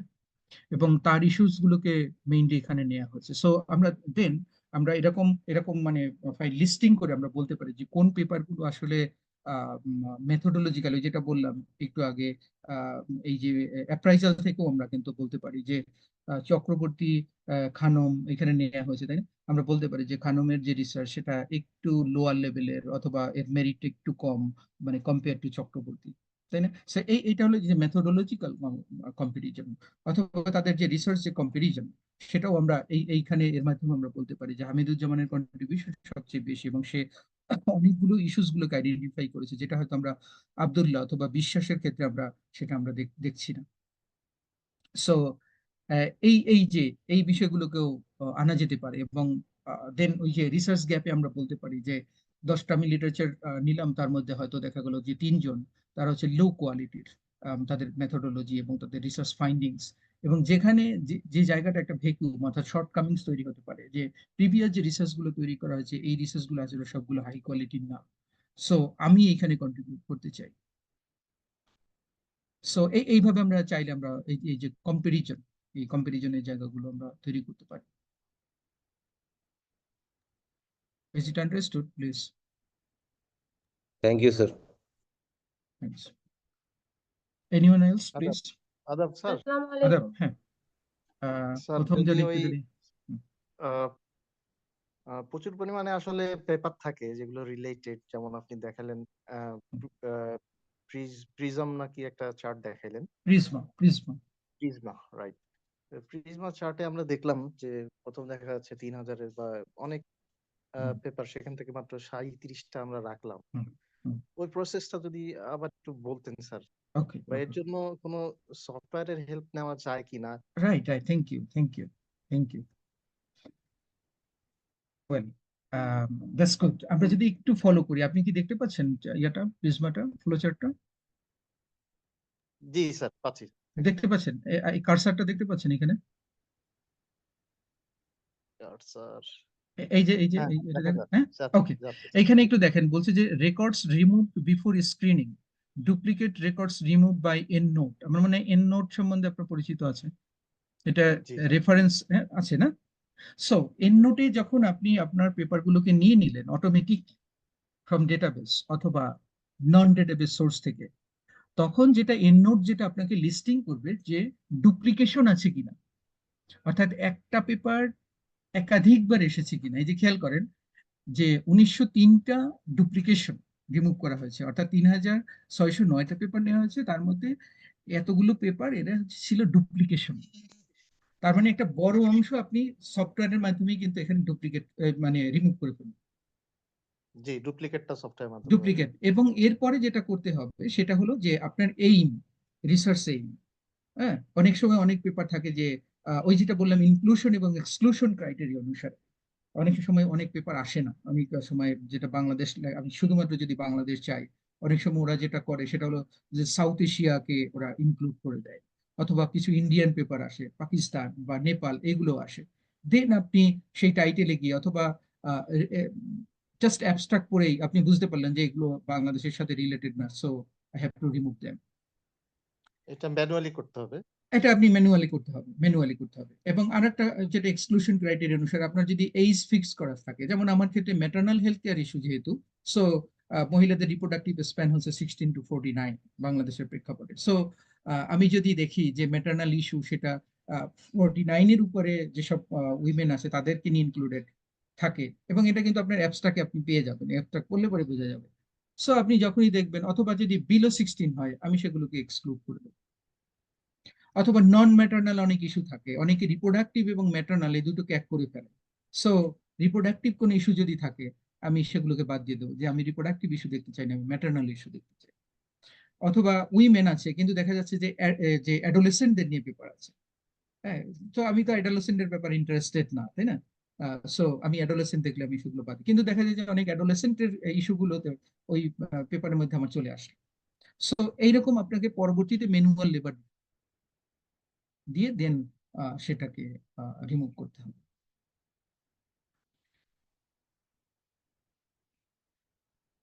আপনি কি আমার মানে আর কনভিন্সড, প্লিজ? জি স্যার। আর বাকি মানে প্রথমে আমরা শুধু শুধু কি সফটওয়্যারের সাহায্যে শুধু ডুপ্লিকেট রিমুভালের হেল্পটাই পাচ্ছি, অন্য কোনো স্টেজে কি সফটওয়্যার ব্যবহার করার সুযোগ নেই? অন্য স্টেজেও আপনি হয়তো হয়তো পারবেন, অন্য স্টেজে যে পারবেন না সেটা না, যে আপনি সবসময় যে ম্যানুয়ালি ওখানে করতে হবে নট নেসেসারি। মানে সফটওয়্যার এখানে আমরা নোটে সেকেন্ড স্টেজে মানে এই পরিমাণ পেপার আসলে অ্যাবস্ট্রাক্ট পড়ে যদি সর্ট ওয়েল করতে এটা আমি একটু এখানে বলি, সেটা হলো যে সিস্টেমেটিক রিভিউ এই আমরা যেটা করেছি, এটা আমাদের এখানে নাম্বার অফ অথর্স ইনক্লুডেড ছিল। এই কাজটা যে একাকি করতে হবে নট নেসেসারি। সো আপনার যখন কোঅথর্স থাকবে তারও কিন্তু আপনাকে হেল্প করতে পারবে, but for under graduate student, যেহেতু সে নিউ রিসার্চার, সে যেটা করছে, আমি তাকে সাজেস্ট করবো যে তাকে এত ডেটাবেস নিয়ে কাজ করতে হবে। সে হয়তো একটা দুইটা ডেটাবেস নিয়ে কাজ করতে পারে, যেটা যে পাবমেড নিয়ে কাজ করতে পারে যদি ডেটাবেস অ্যাক্সেস না থাকে, অথবা গুগল স্কলার নিয়ে কাজ করতে পারে। সেক্ষেত্রে তার কিন্তু ভলিউম অফ যে স্টাডিজ ইনক্লুশন সেটা কমে যাবে। সো তার জন্য পরবর্তীতে এটা ইজিয়ার হয়ে যাবে। এবং তাকে এখানে নাম্বার অফ সাইটেশনের কোনো ইয়ে আছে কিনা স্যার? নাম্বার অফ এটা সাইটেশন থেকে মানে আমরা কতটুকু এমফাসাইজ দিতে পারি? মানে পেপার, নাম্বার অফ সাইটেশন কোন পেপারটা কতটা সাইট হলো সে তার ভিত্তিতে। তার ভিত্তিতে আমি আসলে সর্ট করাটা বা তার ভিত্তিতে না, যদি এটা এটা আমি এটা এটা ঠিক প্রায়োরিটাইজ হবে না। করি এটা কি উচিত কিনা? না, এটা বা ঠিক হবে না। এটা ঠিক হবে না, এই জন্য আমি বলছি যে ধরেন কোন একটা পেপার 2000 সালে পাবলিশ হলো, আর কোনো একটা পেপার আপনি যারা আন্ডার গ্রাজুয়েট এখানে রিসার্চ করছে তারা শুরু করেছিল 2025, এট দ্য বিগিনিং অফ 2025, কিন্তু একটা পেপার পাবলিশ হলো 2014 এর ডিসেম্বর। তো খুব স্বভাবতই যে পেপারটা 2000 সালে পাবলিশ হয়েছে তার সাইটেশন বেশি থাকবে, আর 2024 যেটা পাবলিশ হয়েছে ডিসেম্বর, তার সাইটেশন কিন্তু একেবারে হয়তো থাকবেই। কিন্তু ওই রিসার্চারের কাছে, যে নভিস রিসার্চার বা যে রিসার্চারই হোক না কেন, তার কাছে আপডেট যে পাবলিকেশনটা, তার আরো অ্যাকসেপ্টেন্স আরো অনেক বেশি। সুতরাং সাইটেশন এখানে is not a matter. Matter হচ্ছে যে সমসাময়িক গুলোর মধ্যে নাম্বার অফ সাইটেশন একটা ভালো ক্রাইটেরিয়া হতে পারে কিনা? আহ, দেখলাম নতুন আমার একটা কাছে পেপার, সেটা, হ্যাঁ, নতুন একটা পেপার দেখছি, 5টা পেপার দেখছি, তার মধ্যে হুম, বা 50টা পেপার পেলাম, এর মধ্যে যেগুলো নাম্বার অফ সাইটেশন বেশি সেগুলো আমি যদি নিতে চাই এটা আসলে উচিত কি না? এটা আপনি করতে পারেন, কিন্তু সেক্ষেত্রে আপনি বায়াসড যে আপনি চাচ্ছেন যে অন্যরা কিভাবে জাজ করলো তার উপরে ইয়া করে বেস ধরে আপনি সেটাকে জাজ করতে চাচ্ছেন। সো সেটা না করে বেটার হচ্ছে আপনি আপনার মতো করে জাজ করা, এবং better to include all publish materials, এবং আপডেট বিষয়টাকে নেওয়াটা আরো বেশি ভালো। যে আপনার দেখা উচিত আপনি যেখান থেকে শুরু করলেন তার আগে কে শেষ করলো, এবং সেইখানের লাস্ট কন্ট্রিবিউশন কি ছিল। সো সেটাকে এমফাসিস বেশি করা উচিত rather than seeing the citations of any specific paper. জি, থ্যাংক ইউ স্যার। এখন আসলে এআই বা লার্জ ল্যাঙ্গুয়েজ মডেল এগুলো যখন আসছে, এখানে আরো ভালো টুল আমি মানে আশা করছিলাম যে হয়তো সে সম্পর্কে জানা যাবে, বা অন্য কোনো টুলের যদি কিছু জানা থাকে স্যার। সরি, আমার আমার আমি পার্টিকুলারলি আমি এআই ইউজ করি না। সো আমি a little bit afraid of using AI. So আমার কাছে মনে হয় অনেক ডিস্টোর্টেড ইনফরমেশন আসে, এবং বিশেষ করে এই যে প্রিজমা ফ্লো চার্টের ক্ষেত্রে আমি ওরকম পেপার আমি এখনো পাইনি। এটা it may be my shortcomings. So আমি হয়তো থাকতে পারে, সেটা এক্সপ্লোর করা যেতে পারে। Thank you very much. Thanks. আরেকজন কোশ্চেন করতে চেয়েছিল, প্লিজ। স্যার আসসালামু আলাইকুম। হ্যাঁ, ওয়ালাইকুম আসসালাম, প্লিজ। স্যার হচ্ছে ম্যাট্রিক্সের সাথে লিটারেচার রিভিউ এর সম্পর্কটা যদি একটু বলতেন, মানে ম্যাট্রিক্স কিভাবে লিটারেচার রিভিউ এ সাহায্য করে, বা লিটারেচার রিভিউ করতে যায় ম্যাট্রিক্সের কোনো দরকার আছে কিনা? ম্যাট্রিক্স বলতে কি এটাকে বোঝাতে চাচ্ছি আমরা? জি স্যার, আমার পেপারের ম্যাট্রিক্স, যে আমার পেপারের অথর কে, এখানে হুম সিগনিফিকেন্ট হুম ভেরিয়েবল গুলো সাথে কি হুম সম্পর্ক, রাইট, ক্যারেক্টারিস্টিক্স, রাইট। অবজেক্টিভ কি। জি জি, অবশ্যই সেই ম্যাট্রিক্স অবশ্যই এটা হেল্পফুল, এবং সেখান থেকে আমি রেলিভেন্ট এইমস গুলোকে আইডেন্টিফাই করতে পারি, এবং আমি দেখতে পারি যে কোন কোন মেথডস গুলো ইউজ করা হচ্ছে। এবং এটা একটা ইম্পর্টেন্ট যে রিভিউ শুধুমাত্র যে ক্রিটিসাইজ করার জন্য প্রিভিয়াস সেটাই না, কিন্তু আমি আবারও বলছি এখানে প্রস এন্ড কনস বোথ রিলেটেড। এবং প্রস যেগুলো হলো সেটা হলো যে এই যে মেথোডোলজিক্যাল আইডিয়া পাওয়া যায়, অনেক সময় যারা বিগিনার তারা বুঝতে পারে না যে আহ, কোন মেথডটা আসলে অ্যাপ্রোপ্রিয়েট। সেক্ষেত্রে যেটা প্রিভিয়াস রিসার্চ পড়ে এটা আইডেন্টিফাই করা কিন্তু সহজ, যে মেথডটা ইউজ করা হয়েছে সেটা আমার কনটেক্সটে এবং সেটা লোকাল কনটেক্সটে অ্যাপ্রোপ্রিয়েট কিনা, অথবা অন্য পেপারে কি ইউজ করা হয়েছে। এবং ফাইনালি হয়তো দেখা যেতে পারে যে ইন্টিগ্রেটেড করা যেতে পারে, যে ওই পেপারটা এই মেথড ইউজ করেছে। For example in qualitative approach আমরা দেখি number of methods are use, for example focus group, case studies, in depth interview, KII. So কোনো পেপারে শুধুমাত্র ফোকাস গ্রুপ ইউজ করে, কোনো পেপারে ইনডেপথ ইন্টারভিউ ইউজ করে, তাই না? আবার কোনো পেপারে যেটা দেখা যায় যে মোর দেন ওয়ান মেথডস ইউজ করে। সো মোর দেন ওয়ান মেথড সাধারণত কোয়ালিটেটিভ পেপারে ইউজ করার জন্য সাজেস্ট করা হয়ে থাকে। সো এই ধারণাগুলো কিন্তু ওখান থেকে পাওয়া যায়, ইভেন কি ফাইন্ডিংস গুলো কি আসছে সেটা পাওয়া যায়। এবং এই ধরনের অ্যাপ্রাইজালের মাধ্যমে আমরা তার মেথোডোলজিক্যাল যে গ্যাপ গুলো কি আছে সেগুলোকেও আইডেন্টিফাই করতে পারি। অবশ্যই আমি বলবো যে ম্যাট্রিক্স বা ক্যারেক্টারিস্টিক্স এর সাথে কিন্তু একটা মানে হাই লিঙ্ক আছে লিটারেচার রিভিউ, এবং সেটা অবশ্যই থাকতে হবে, রাইট? জি স্যার। Thank you. আর কেউ?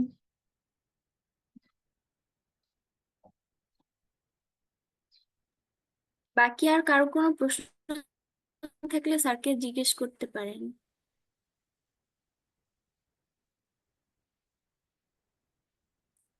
কারো কি প্রশ্ন নেই আর? ওকে, সম্ভবত নেই। আমি এখন একটু জাস্ট ফাইনাল আমি সাজেশনটা আমি দিতে চাই যারা হলো আন্ডার গ্রাজুয়েট স্টুডেন্ট পার্টিকুলারলি তাদের জন্য।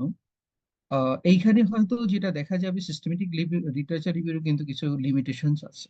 ওয়ান লিমিটেশন হচ্ছে এটা কিন্তু একটু টাইম কনজিউমিং। এটা ন্যারেটিভ লিটারেচার রিভিউ আমরা যেভাবে করি তার থেকে প্রায় 1.5 গুণ টাইম বেশি লাগতে পারে। সো এইটা কিন্তু আমাকে মাথায় রাখতে হবে। এবং যে প্রসিডিওরটা, এই প্রসিডিওরটা একদম মানে প্রিজমা যে চেকলিস্ট এটা আমাকে ফলো করতে হবে স্পেসিফিকলি। তো হয়তো আন্ডার গ্রাজুয়েট স্টুডেন্টরা এটা তাদের জন্য একটু কঠিন হতে পারে যে এই বিশেষ করে যে অ্যাপ্রাইজাল করা, জাজমেন্ট করা, এই বিষয়গুলো। তো সেক্ষেত্রে হয়তো আমরা যেটা করতে পারি, এখন যে ট্রেন্ডটা চলে সেটা হলো যে আমরা ন্যারেটিভ লিটারেচার রিভিউই করতে পারি, অথবা শুধু literature review with systematic search strategy আমরা এরকম করতে পারি। এটা যারা একেবারে ফুল সিস্টেমেটিক লিটারেচার রিভিউ করতে পারবে না তাদের জন্য, যে আমরা কিভাবে ডেটাটাকে সার্চ করলাম, এবং ইভেন কিছু সিনথেসাইজ মেথডস, এই ধরনের অ্যাপ্রাইজাল গুলো হয়তো আমরা আপাতত ওমিট রাখতে পারি। সো মেথোডোলজিক্যাল কিছু ইস্যু যে আমরা কিভাবে সার্চ করলাম এবং সেগুলোকে কিভাবে আমরা সিনথেসাইজ করলাম, এই দুইটা ইস্যুকে কিন্তু মেথোডোলজিতে আনা যেতে পারে। যারা শুধুমাত্র ন্যারেটিভ লিটারেচার রিভিউতে ফোকাস করতে চায় তাদের জন্য একটা সাজেশন। কারণ এখন একাডেমিয়াতে যদি মানে আমার পেপার যদি আমি পাবলিশ করাতে চাই অথবা অ্যাকসেপ্টেন্স হয়, সেখানে কিন্তু একেবারে এই ধরনের ন্যারেটিভ লিটারেচার রিভিউ প্রসিডিউর ছাড়া এটা খুবই মুশকিল সেগুলোকে মানে পাবলিশ করানো। এবং টু মেক ইট কনভিনসিং আমি সাজেস্ট করব যারা নতুন রিসার্চার তারা সার্চ স্ট্র্যাটেজি এবং সিনথেসাইজ প্রসেসটা তারা এখানে অ্যাডপ্ট করতে পারে। ওকে, আর বাকি যারা মাস্টার্স, এমফিল অথবা যারা পিএইচডি আছে তারা সিস্টেমেটিক রিভিউ করলে তাদের জন্য পুরো প্রিজমা চেকলিস্টে ফলো করা উচিত।